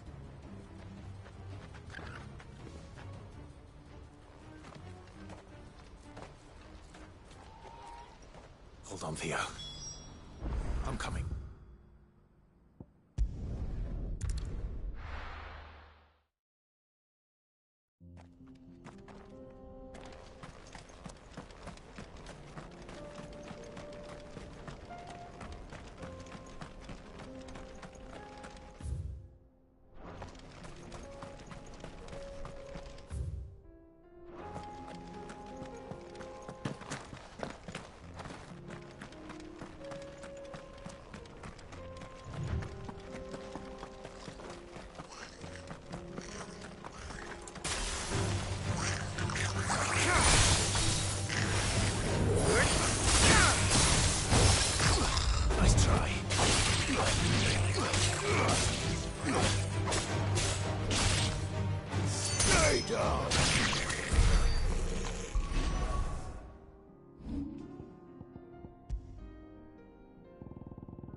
Where's Theodore?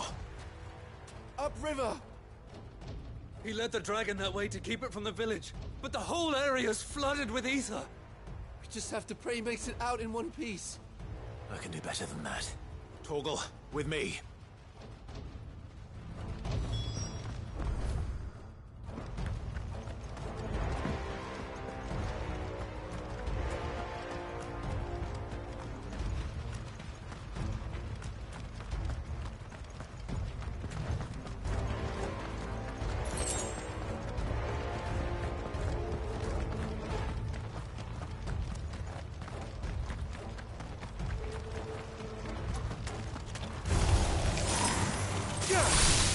All yours, Torgal.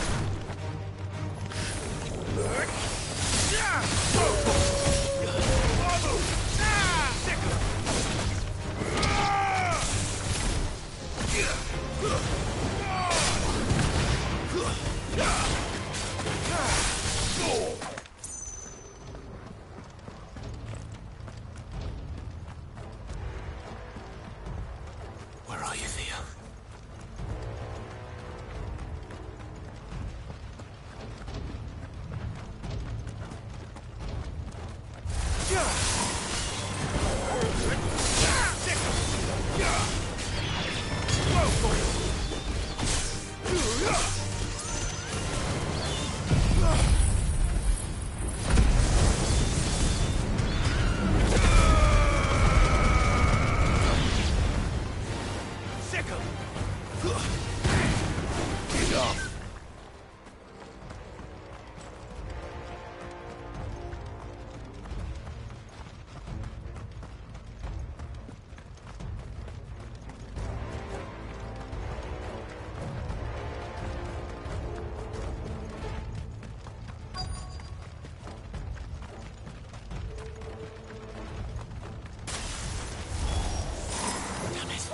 The ether's too thick.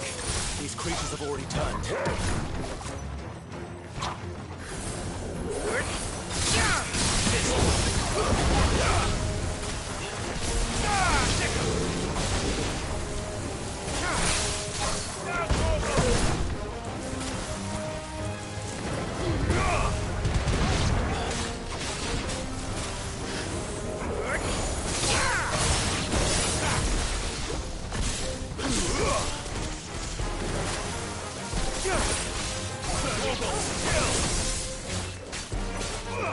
Over here!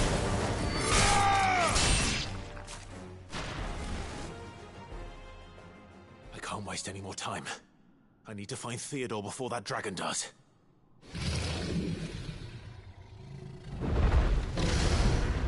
Looks like it's found me. This thing's turned as well. This isn't going to be easy. This one.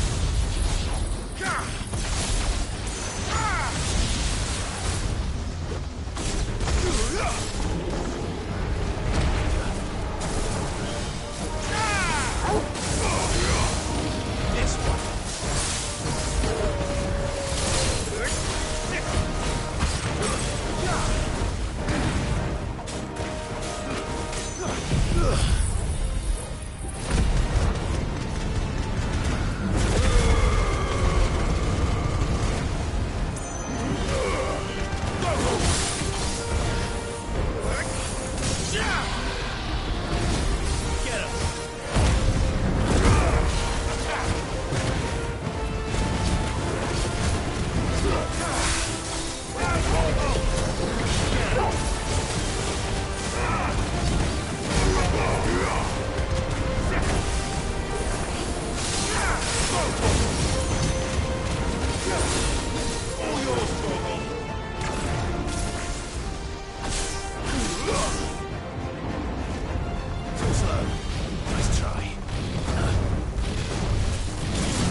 Theodore, you had me worried for...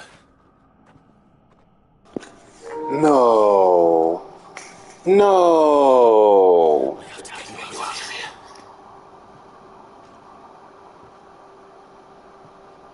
No way, bro. It might be a little too late for that.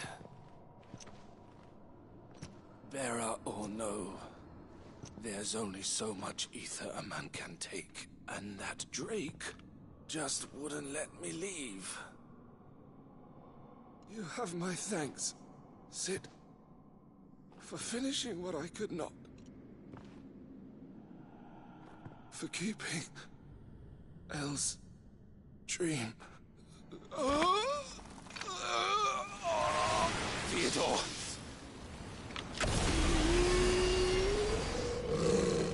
No.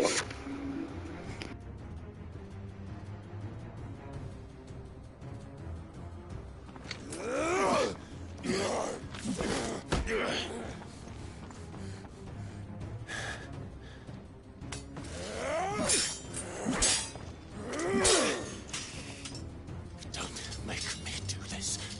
Stop it, Theo! Stop! Stay back, Eloise! He's turned. And so will you.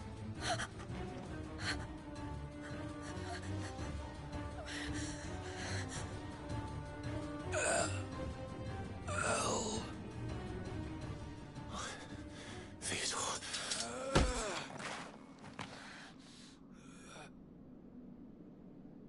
Take care of my sister. Theodore. Wait. Goodbye, Elle.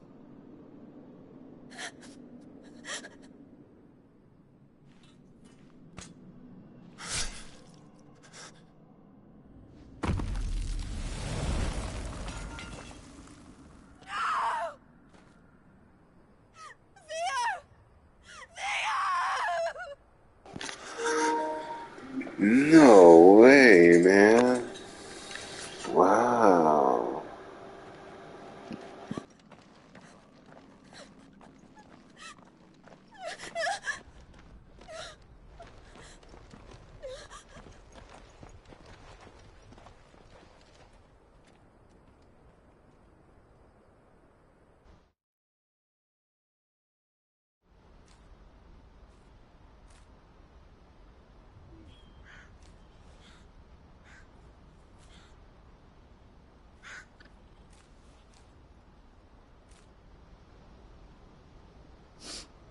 Thank you, Clive. I think I'll be all right now. That was true bravery he showed. Leading the dragon away from the village like that. His first instinct was always to protect people. To put others' well-being before his own. And now he's gone. Because I sent him to that place, against his will. It wasn't against his will. He was ready to do whatever it took to show you he could stand on his own. So that you would finally be free to live your own life. To live my own life? He never could come to terms with the choice I made. What exactly happened? You once told me Theo was the first bearer you ever helped.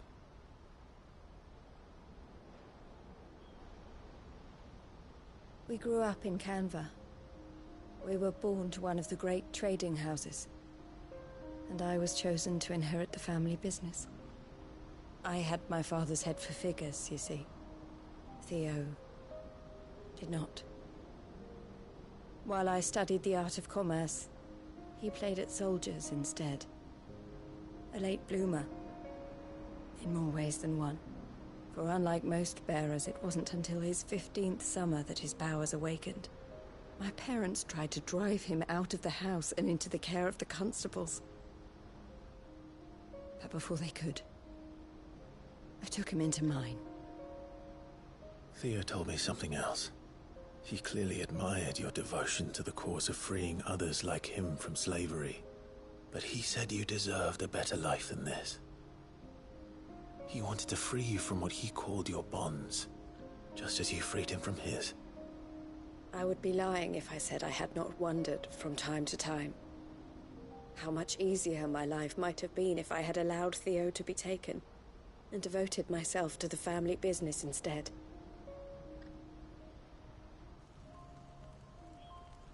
But I have never regretted the decision I made.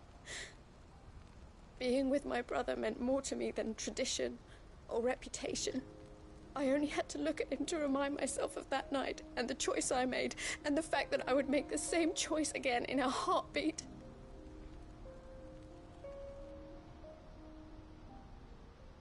He was never a burden.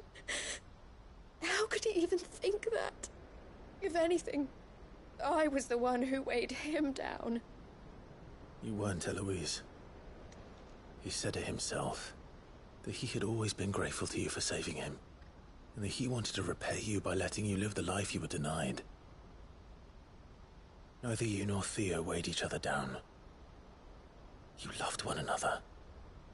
You did whatever was necessary to continue living your lives together, and you always would have. You're right. All I ever wanted, all I ever did, it was so we could be together. Oh, Theo, why did you have to...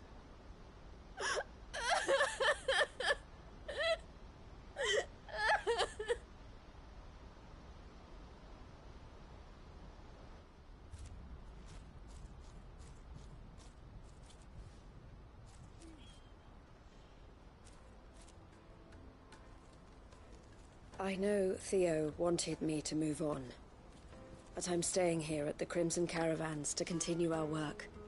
We can make a difference here. We can help people, save them. I need nothing more from life than that. So I'll carry on doing what we do, ensuring that goods, people, bearers get where they need to be, bringing smiles to people's faces just like we always have, and to Theo's. Wherever he is. This is the life I have chosen. The life I will always choose. I've made a choice of my own, to continue helping you however I can. Whenever you need it. Thank you, Clive.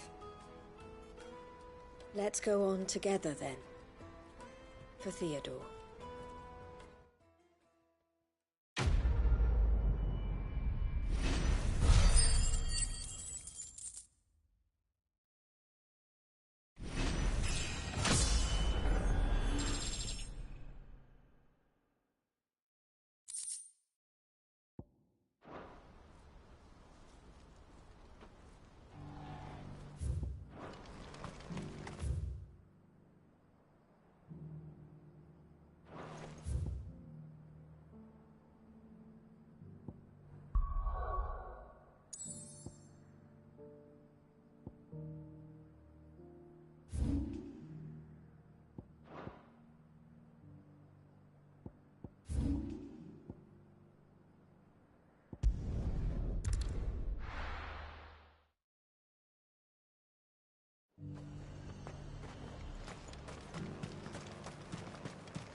There were ghosts at the gates not days ago.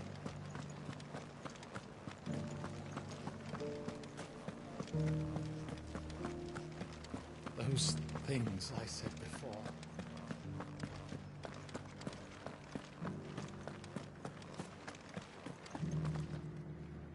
Oh, Clive. What am I to do? My wards and I may soon be without a home. What's happened? The High Cardinal has descended from his lofty throne and taken up residence here in Northreach. The High Cardinal? Leader of the Council of Elders, second only to his Radiance at the head of the Imperial government. Not that any of those things still exist. Now he goes by his noble title, the Duke of Oriflamme. And what does he want with Northreach? He wants to transform it into a military stronghold. A foundation upon which to build a new Sambrek. He's already secured the support of the various army remnants, with promises that they shall be afforded the respect they deserve in his empire. One built on the confiscated property of the people. He would rob the populace to pay for it. Believe me, I have used every means of persuasion to discourage him from this folly. But for whatever reason, he will not listen to me. What does Captain Philippe make of this? When the town was under attack, it was him the soldiers rallied around. Couldn't he use that influence again? How? By speaking out against one of the most powerful men in Sambrek. A man whose stated aim is to revive the empire Philippe's comrades swore to serve, and to improve the soldiers' lot within it. The captain can offer them a regular supply of gruel, and an occasional trip to the Vale to help them forget the terrors they face each day. The Duke offers them a vision of strength and safety. No. Any attempt to incite mutiny would cost Philippe the support of his men, if it did not cost him his life. But given the mood around town, mutiny may yet be unavoidable. The people have little appetite for further deprivation, least of all when it serves only to elevate others. And who could blame them? Clive, would you appeal to the Duke on my behalf? For your services to Northreach, you have the respect of the soldiers, and they will take you to His Eminence if you ask them. And unlike Philippe, no bonds of loyalty prevent you from speaking your mind to the man. Well, will you try? You could hardly fare any worse than I did. I'll see what I can do. Thank you, Clive. Tell me then, where will I find this Duke of Oriflamme? In the garrison? Overseeing the troops, yes. All right. Wish me luck.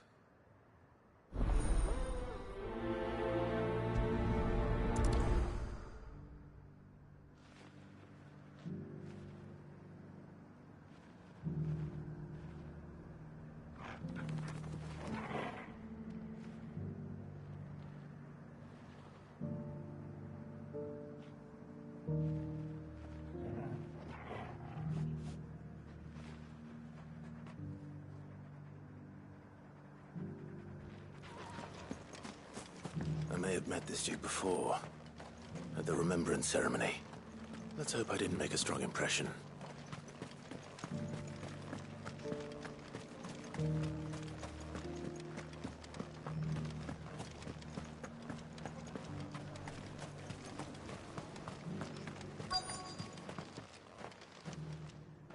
Halt!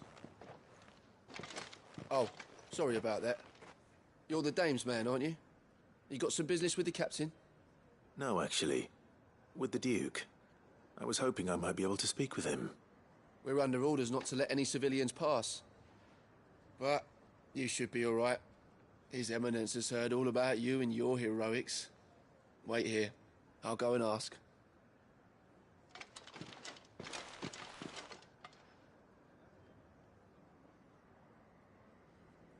So, you are the sellsword who lent his aid to the garrison. The Empire owes you a debt, and I shall see it repaid. But tell me, is it wealth that you seek, or favor? Neither, Your Eminence.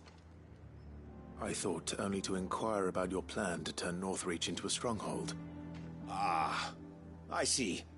You are worried the expanded garrison will render your services redundant.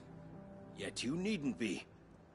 A proud fighting man like yourself shall always have a place here. Pride of place, in fact.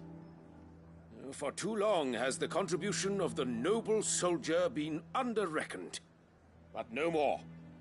For it is they who shall see the Holy Empire rebuilt, beginning right here in Northreach. Why here, Your Eminence? The town has been fortunate enough to escape largely unscathed from the recent troubles. Her defenses are sound, and her garrison well prepared. Which is more than can be said for Oriflamme or Twinside.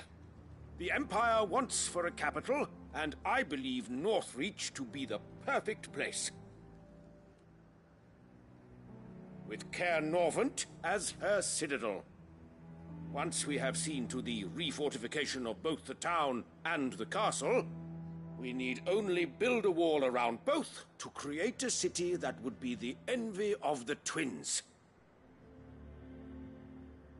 Plans are already underway for the construction. Soon enough, these thralls shall learn that they are no match for the might of Sanbreque. I fear you underestimate how dangerous these creatures are, Your Eminence. Should they return in force, you will need all the people of Northreach to come together in defense of the town. Something they may be loath to do if they've been deprived of their worldly goods.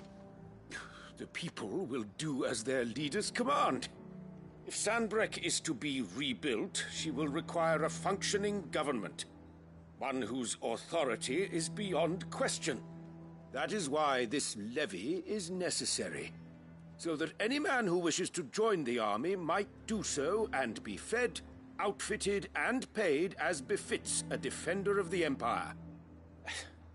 And yet there are those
persist in peddling the treasonous lie that I seek to steal from the people and drive them from their homes.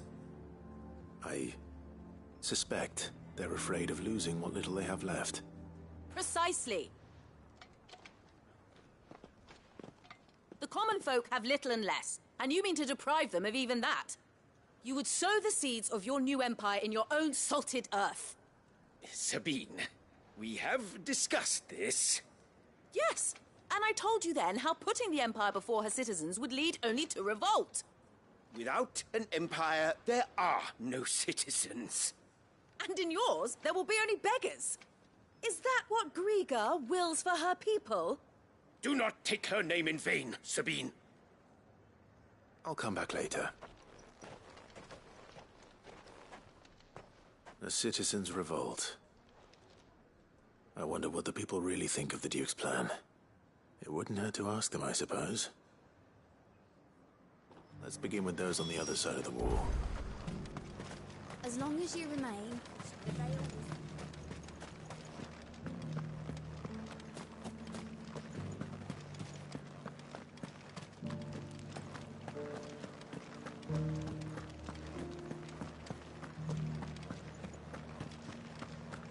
There were ghosts at the gates not days ago. All right there. What is it you're after, sir? Just your opinion, actually. I wondered what you thought of the Duke of Oriflamme. Oh, him. Not much. None of us traders do. It's thanks to nobles like him that we had to set up shop this side of the wall in the first place. Couldn't have the rabble getting any closer to the holy capital, could they? And now he's trying to drive us out completely, threatening to take everything we got from us if we don't clear off. If the dame said she wanted him run out of town, I'd be straight through that checkpoint, tar bucket in hand.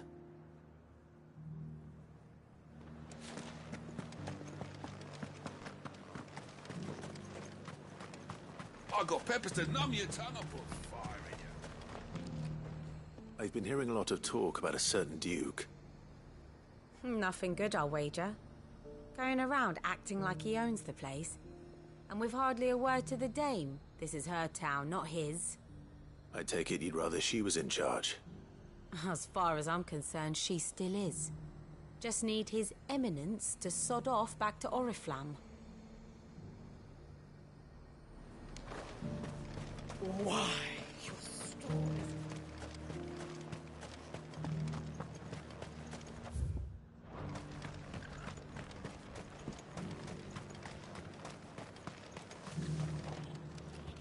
A question, if you don't mind. What do you think of the Duke of Oriflamme? Don't get me started. You build a life for yourself somewhere, earning for some noble to turn up and tell you you've got to hand it all over to him. If he thinks his name and his chains give him the right to empty our purses, he's in for a rude awakening. We'll do whatever it takes to keep what's ours. Whatever it takes. Well, the people seem united enough. What about the soldiers? I heard the dame got an icon to rid the meadows of.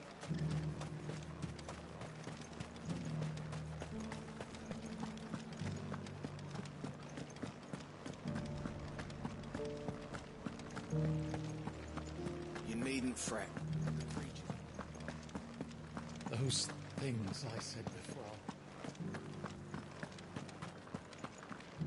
Excuse me, do you have a moment? I wondered if you'd mind sharing your thoughts on the Duke of Oriflamme. Well, he's made a lot of enemies coming in the way he did. I mean, look around us. You can see the state the realm's in.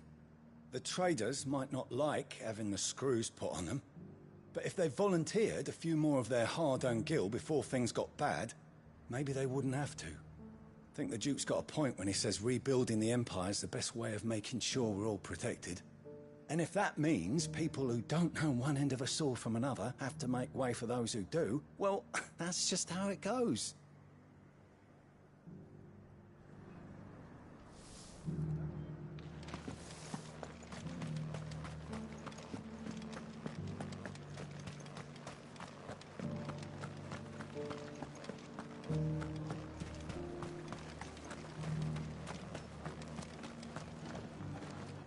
You. You're the one who was talking to His Eminence. On the Dame's behalf, yes. I was trying to persuade him not to take the people's goodwill for granted, but it seems my words fell on deaf ears. What do you think of his plans? I'm a soldier, mate. He tells me what to do, not the other way round. Listen, I've got nothing but respect for the Dame, but I've got a family to look after. That's where my loyalties lie, not with the town or the Empire, but with my wife and children.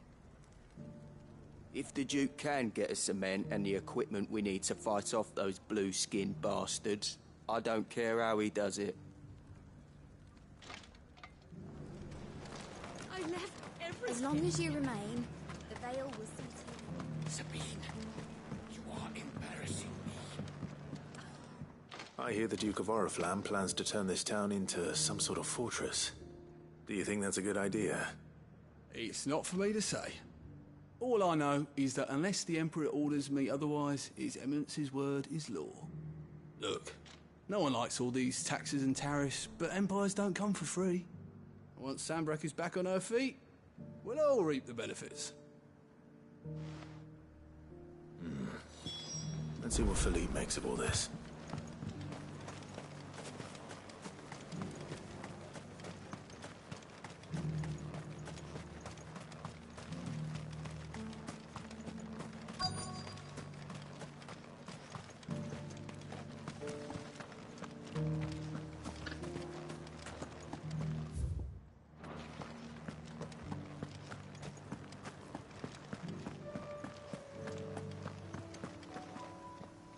Captain, do you have a moment? For you? Certainly. Clive, wasn't it? Thank you for last time. How can I help you? I wanted to ask you about the Duke of Oriflamme. Do you intend to go along with his plan? But to tell you the truth, I'm in two minds. It's my sworn duty as a captain of the Imperial Army to obey his orders. But I can't say I agree with him. Philippe, I remember you saying that you became a soldier to protect the people you loved. The Dame included. That's right, I did. Well, she doesn't agree with the Duke's orders either. She thinks they could tear Northreach apart.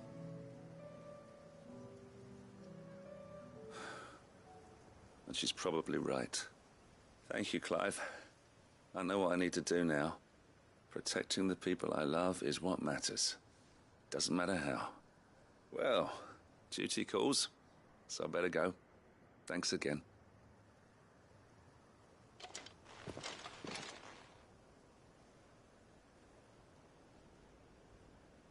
It seems Philippe wants to do the right thing at least.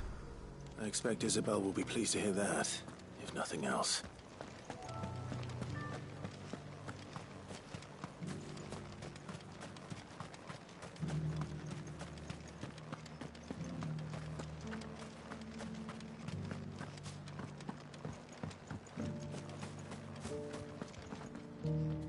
Ah, Clive.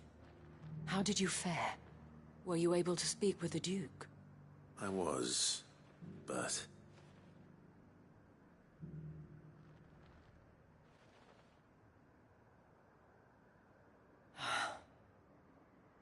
So Northreach is to be a fortress after all. Well, it will certainly help to hold back the thralls. There's no denying that. Though I doubt it will come as much consolation to the townspeople whose worldly goods are confiscated to pay for it. They deserve to be heard, Clive. To have a say in this new empire the Duke means to build. Sadly, His Eminence values their obedience more than their opinions, and hopes to reassert the authority of the state. I fear he sees the people as mere pawns on his chessboard to be sacrificed for the greater good. Needless to say, they themselves are of a different opinion, and would rather their destinies were in your hands. The soldiers, meanwhile, are content to follow their orders. And not just because of the Duke's rank, but because of his vision. I thought as much. Had I sworn to protect Sanbreque, I dare say I too would want nothing more than to see it rise from the ashes. Thank you for trying. But the battle is lost. I don't know about that. What happened to your uniform? I handed it in, along with my resignation. Told the lads I wished them well, but that I owe it to those I love to call it a day. But why? Because I realized what really matters to me. Not following some nobleman's orders for the sake of it, but protecting what I care about. Protecting Northreach. I honestly don't know when those monsters will return, but I'm certain they're not finished with us yet. And when they do come back, we need to be ready for them. We need to stand together, all of us. And with you to lead us, milady, I reckon we can do it. It was you who finally convinced me, Clive. There's no point following orders if they go against everything you believe. Indeed. All of us, standing together. That has always been Northreach's best hope, and one which still lies within our grasp. We have only to turn our attention to the truth. You know, she sounds like Unalesca from Final Fantasy X. Anything for you, milady. Speaking of standing together, would you mind if I borrowed a few of the lads from the Vale to help keep watch around the town? I fear His Eminence has loftier tasks in mind for the guard. Not at all. Be my guest. Wouldn't be the first time.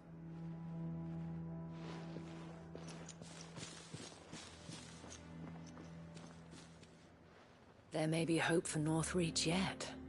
Especially with men like you and Philippe to champion our cause. I, for my part, shall continue to work upon the Duke, in the stubborn belief that I might still tempt him into joining hands. But I suspect I shall have to call upon your aid again. Until then, Clive. Until then.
Right.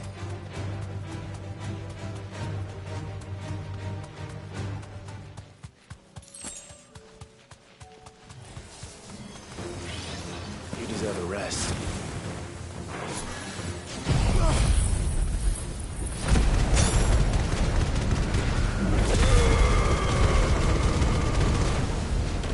Get him!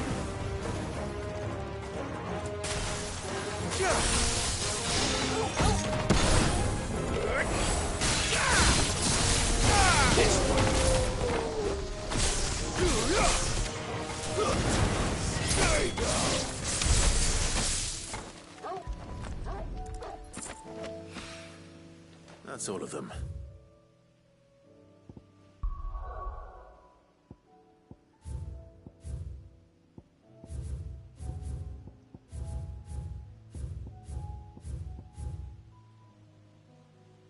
Oh, I've gotten every single mark in Rosaria.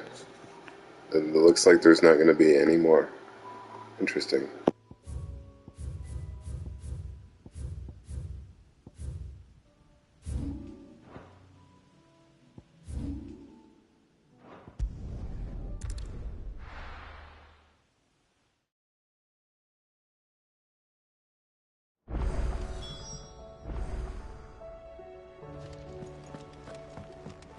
come back.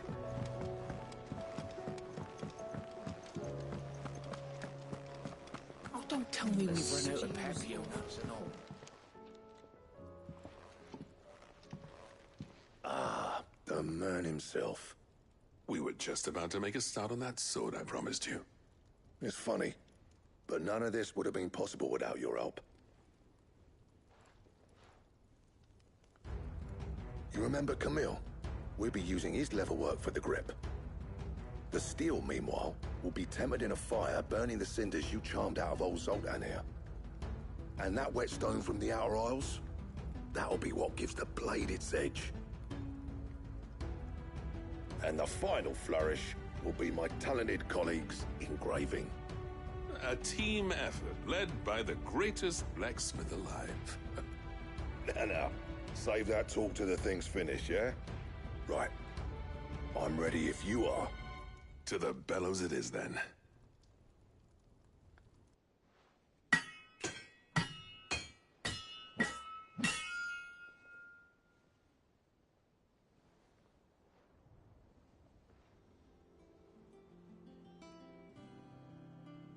Well, bugger me. We actually did it.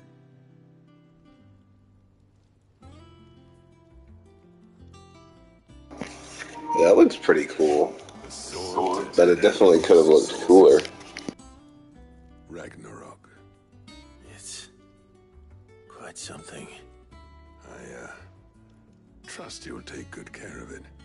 Thank you. This sword better be OP as fuck with how much they're hyping it up. So, does this make you pair the greatest craftsman alive, then? This? Nah. This was just following the footsteps of the greats of old. It'll take more than that to earn us our place in history. But we're up for the challenge. Here. A list of materials.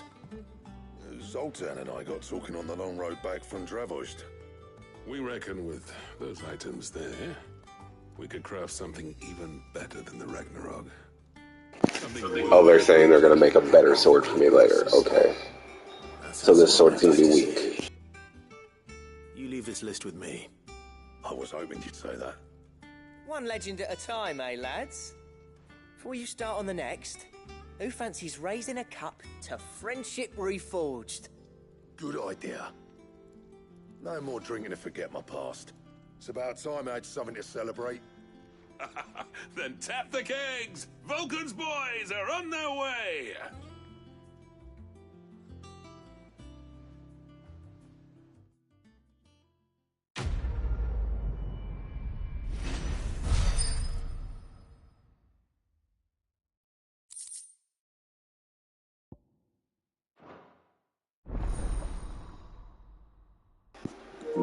Goder Damarung, if that's how you pronounce it.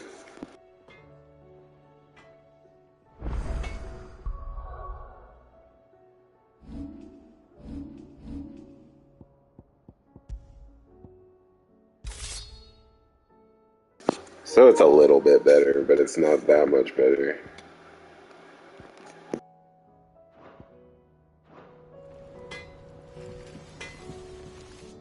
Trouble with your gear, or... I never thought me and Zoltan would ever speak again, let alone work together. But if it hadn't been for you, we wouldn't. You've been a good friend to me, Clive. The best. So, what'll it be?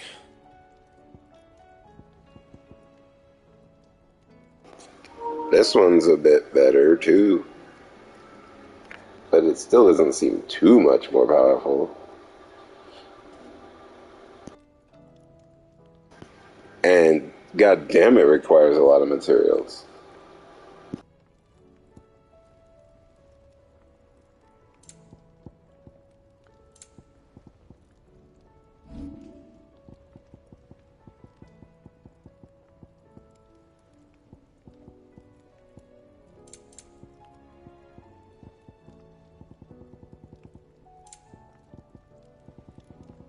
And?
tried Molly's lemon tarts?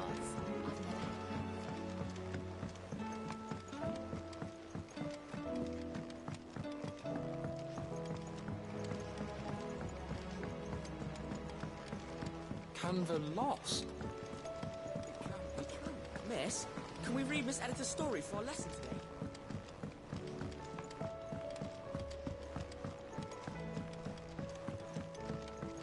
How was she? The Enterprise. Ah, Sid. Wasn't expecting you back so soon. So, is it good news or bad? Good, thankfully. Here. Ah, that's brilliant! Thanks a blimmin' million! I'll fit 'em to the smelter right away!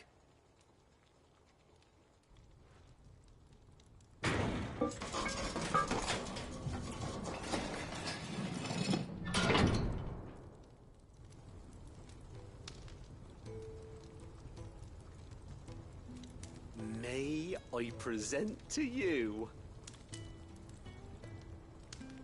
the Telemon Furnace! Ain't bad, is she? She's a beauty. You saved my bacon again, Sid, and I ain't about to let your good deed go unrewarded. It's fine, really. My bag's flexible enough already. Oh, don't say that. I'm sure I can make a few improvements to it yet. You could just buy me a bigger... How about that clasp? Looks a bit stiff. Reckon you could loosen it up and make some more room? And I reckon I know how. With a new alloy we've been working on.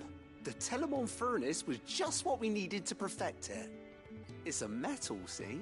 So it's lovely and strong, but it's also, well, stretchy, if you can believe it. Stretchy metal. Well, if you insist. That is the spirit. You'll love it, I promise.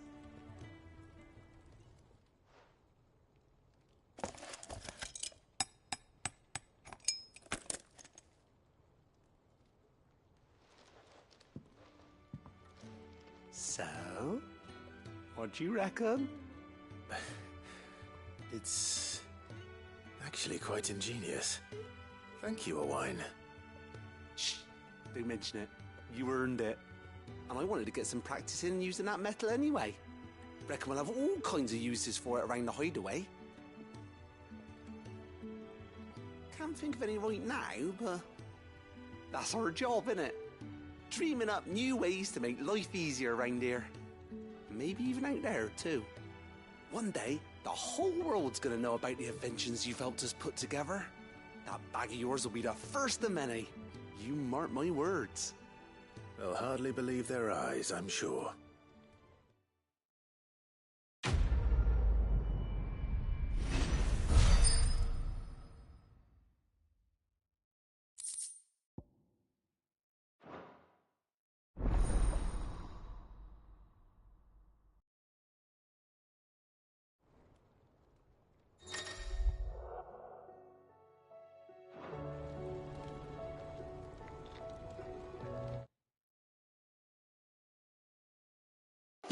Why is the trophy called with 2 Ds? Okay.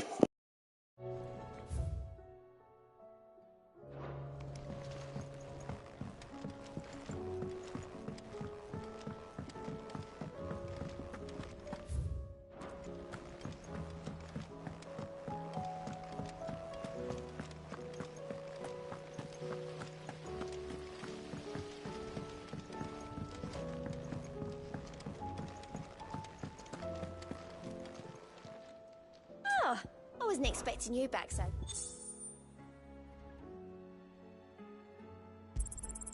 All yours. Best of luck out there, Sid.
think now that I've grown a few levels and gotten some better equipment, I'm gonna go try to fight that level 50 dragon again and see how it goes.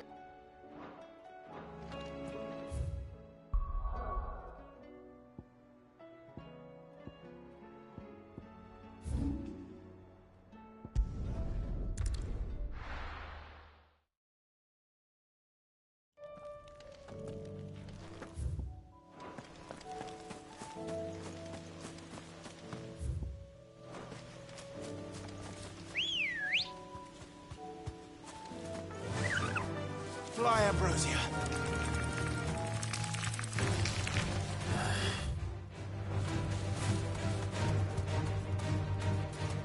Be safe.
No turning back.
Oh shit. That shit one-shotted me. Fuck. God damn it. Why does this bitch do so much goddamn damage, bro? I'll try again. I'll try to avoid getting hit.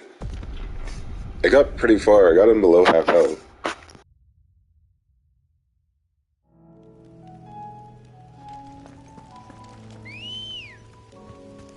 Let's go. Faster!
Got him.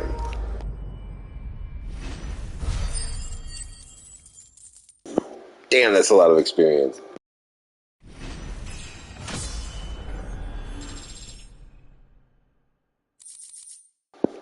Wow, all that experience barely leveled me up.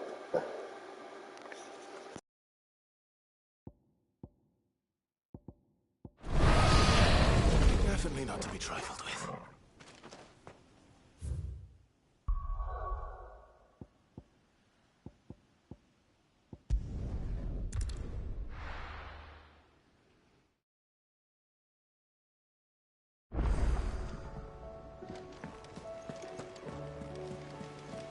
Covered in nicks and lumps.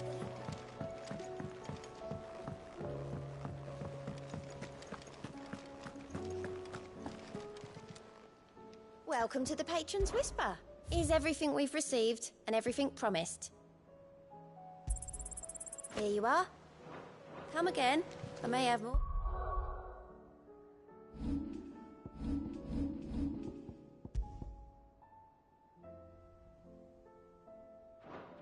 For ya.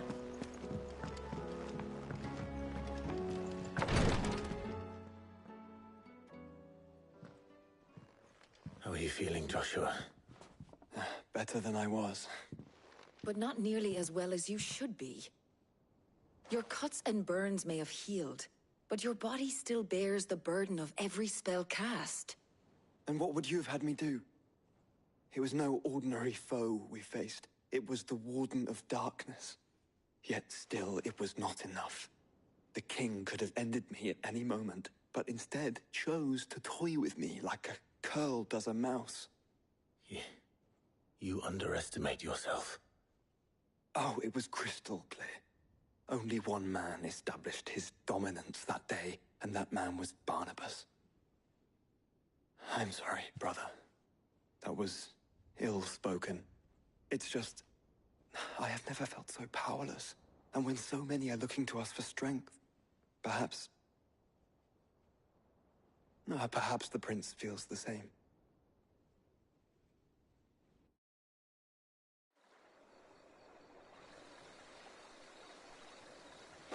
Oh, are we finally about to find out what's going on with Prince Dion?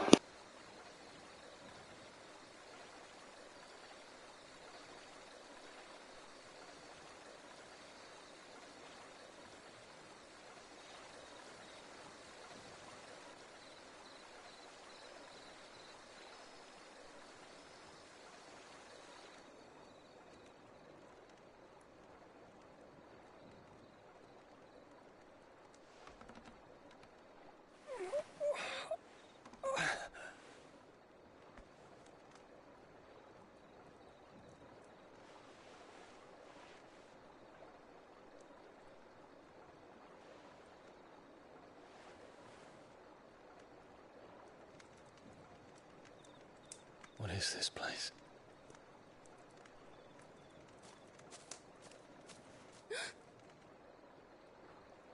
Don't move.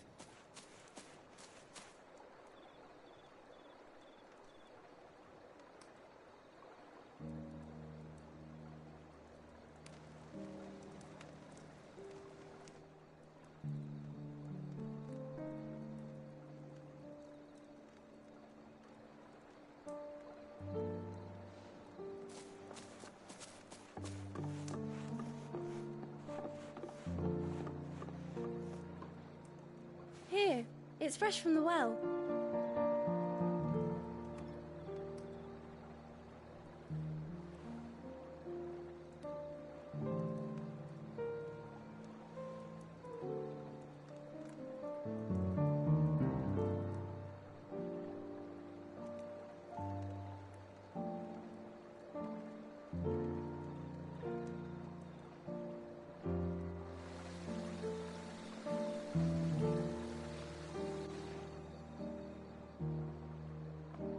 Grandmother told me spirits sometimes get lost, and that the lanterns guide them to their proper place. I set one on the river for her when she passed away.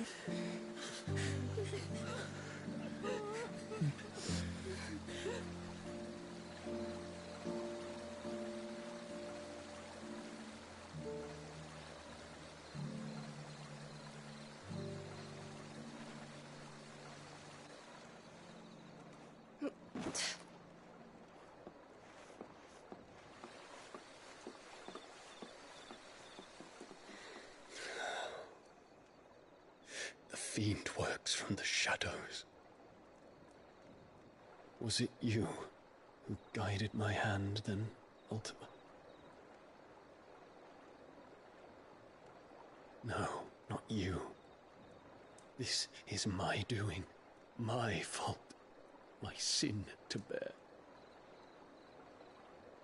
And for it, I must atone. Your hurts are healing nicely. It was my poultices that saw you well. You make them? And sell them, or try to. Earns me enough for bread, most days. Forgive me. I have nothing to... I know, but I couldn't just leave you lying there.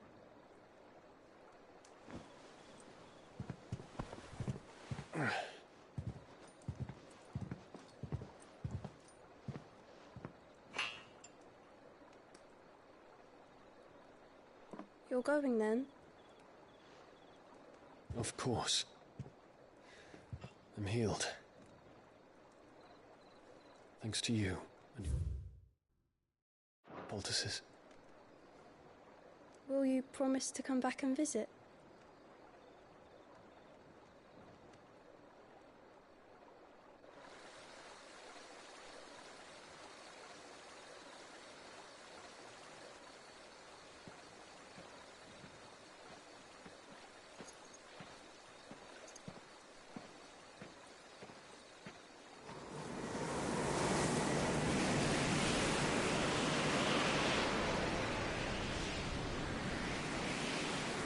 Well, Phoenix, it would seem that I owe you my wings.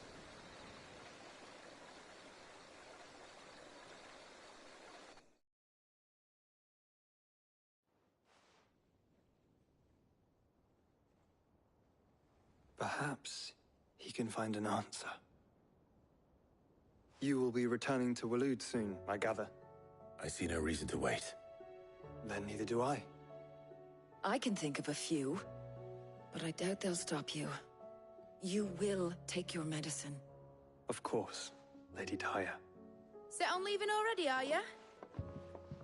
How long will it take us to get back to Ash?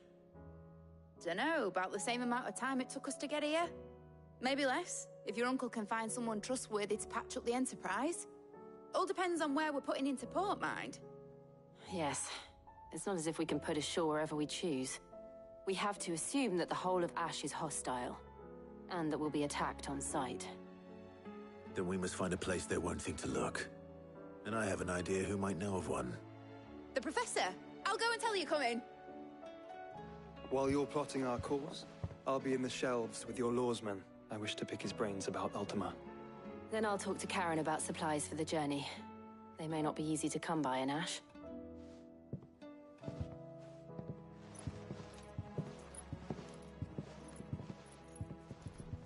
Your brother's body won't take much more of this recklessness. You know that, don't you? I do.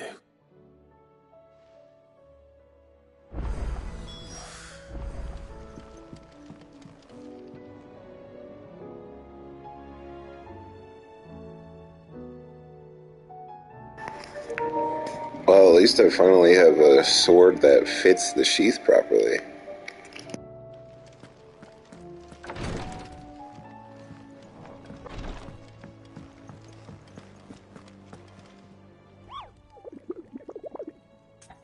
More bounties, huh?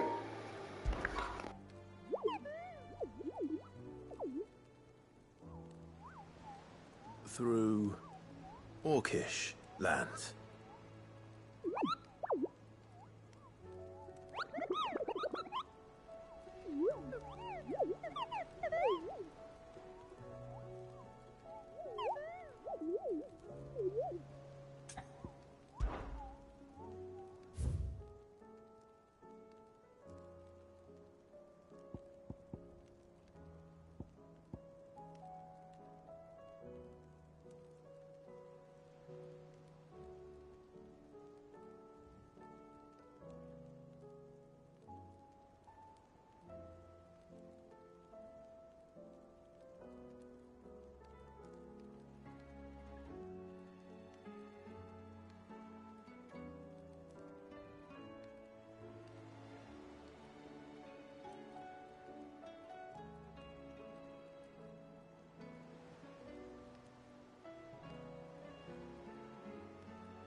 still say it were a compliment. Ah, Clive. I was wondering when you'd arrive. Please tell me you've come to take our young prodigy here off my hands. I'm not here for Mid. I need information on Ash. Then why not ask Molly if you can look in one of her ovens? Go on. As soon as the Enterprise is ready, we'll be setting out for Drake's Spine. And we're going to need a safe place to land. Preferably one that won't see my ship blown to shit and splinters. If it were that easy, do you think Waloed would have resisted invasion for so long? Very little is known of Ash, and the information we do have is spotty and outdated. We have the good King Barnabas to thank for that. Waloed's borders have been closed to outsiders since the day he seized the throne. If there is anywhere safe to land, you won't find it on my map. Then tell us what we will find. I'm sure you know better than we do. But no splinters. All right, if it will get you out of my hair. But interrupt me, and it's over. Understood?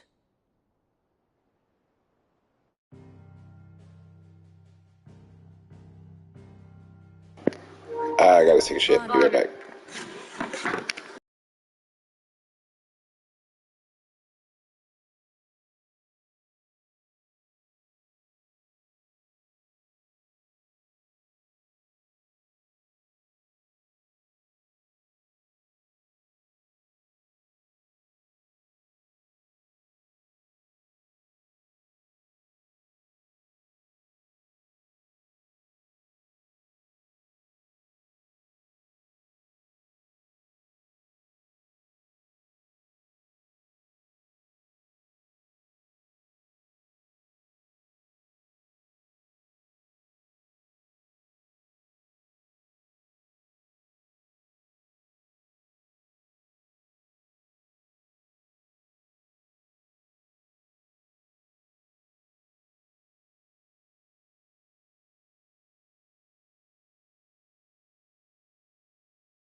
arm.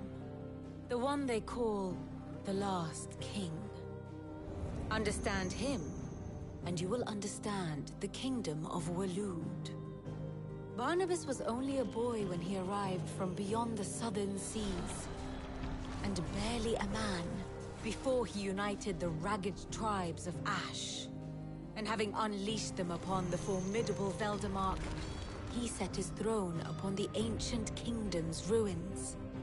The victory sent shockwaves around Valisthea, tales of Odin's might spreading through every court, parlor, and drinking hole in the realm. Note that this was in the year 843, and that the king still sits upon his throne some 40 years later, quite untouched by time. Waloed's recent inaction left many wondering if Odin had lost his appetite for war. And yet here we are. The Einherjar was committed to the fray, a bold declaration of intent. Orcs swarm around Drakesfang, and throngs of Akashic haunt Canva's streets. Though how precisely the havoc they wreak serves Waloed remains unclear. Regardless, if the order to attack truly came from King Barnabas, then one thing is certain. Waloed has achieved the impossible, and made bedfellows of beastmen and the ether-addled alike. All of which is a roundabout way of saying that you will be in unknown territory when you set foot on Ash. Much of the continent has already been lost to the Blight, and what few ports remain will be fiercely guarded. And that is to say naught of its natural defenses. Offshore currents will cast an ill-equipped ship out to sea one moment, and dash it against the rocks the next. But then the Enterprise is anything but ill-equipped, and Mid has made land there before. Now, if only there were someone with an intimate knowledge of the Shadow Coast, and where a daring gentleman might put ashore.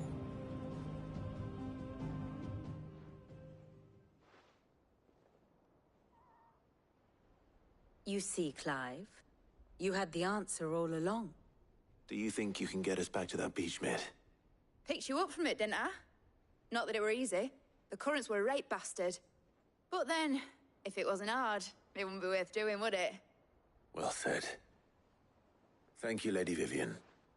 If a few morsels of common knowledge and a sprinkling of tavern talk are worthy of your thanks, I wonder what genuine intelligence might earn me. Probably more visits. Mid, I need everyone in the ale hall now. I'll fetch Joshua from the shelves. Aye, aye, Captain.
Please, Your Grace, stay strong.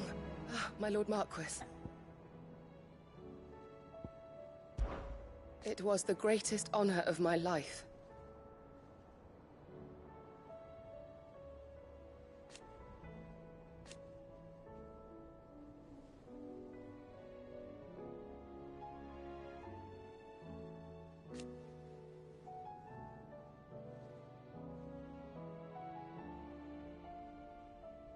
But now,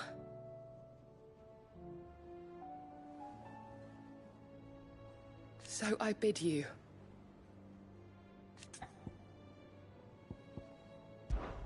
Your companions are kind indeed.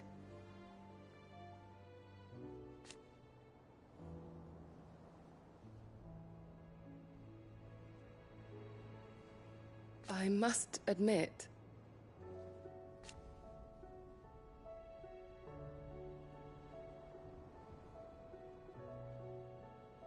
but I see now.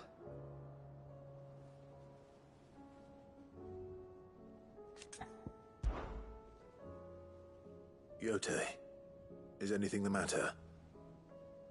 You seem troubled. Perhaps I might be able to help. My lord. Yes. Perhaps you might.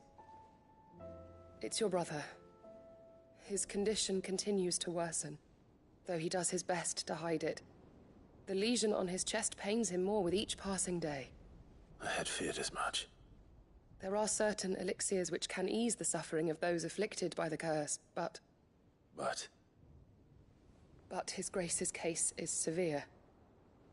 The drafts I have been able to prepare for him thus far have ceased to have any real effect. So I consulted with Talia and certain of my comrades among the Undying about the possibility of finding something stronger. And thankfully, a recipe was found. The only problem being that the critical ingredient is exceptionally hard to come by, and our supplies are almost exhausted. Unless we can secure more soon, your brother's anguish will likely become unbearable. My lord, I know that I have no right to make demands of you. But would you help? For Joshua's sake. For Joshua? Anything. Thank you, my lord. So, what is this critical ingredient? A rare herb by the name of stonerwort. It grows only where the ether is densest. The vigor it stores in its stems helps to counteract the curse. We discovered a patch near the aqueduct in Rosaria.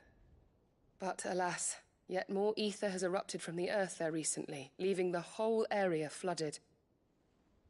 The search continues for a new source. One that we might reach without being turned. So it's only that you can't reach it? The stonerwort itself is unharmed by the flood? Well, yes, but... Then I shall go in your stead. But, my lord... You've yet to find another source, correct? So for now, the aqueduct is our best hope. Besides, I'm a dominant. The ether can't hurt me. Well, if you're sure, my lord. Stonerwort is easily identified by its blood-red blooms.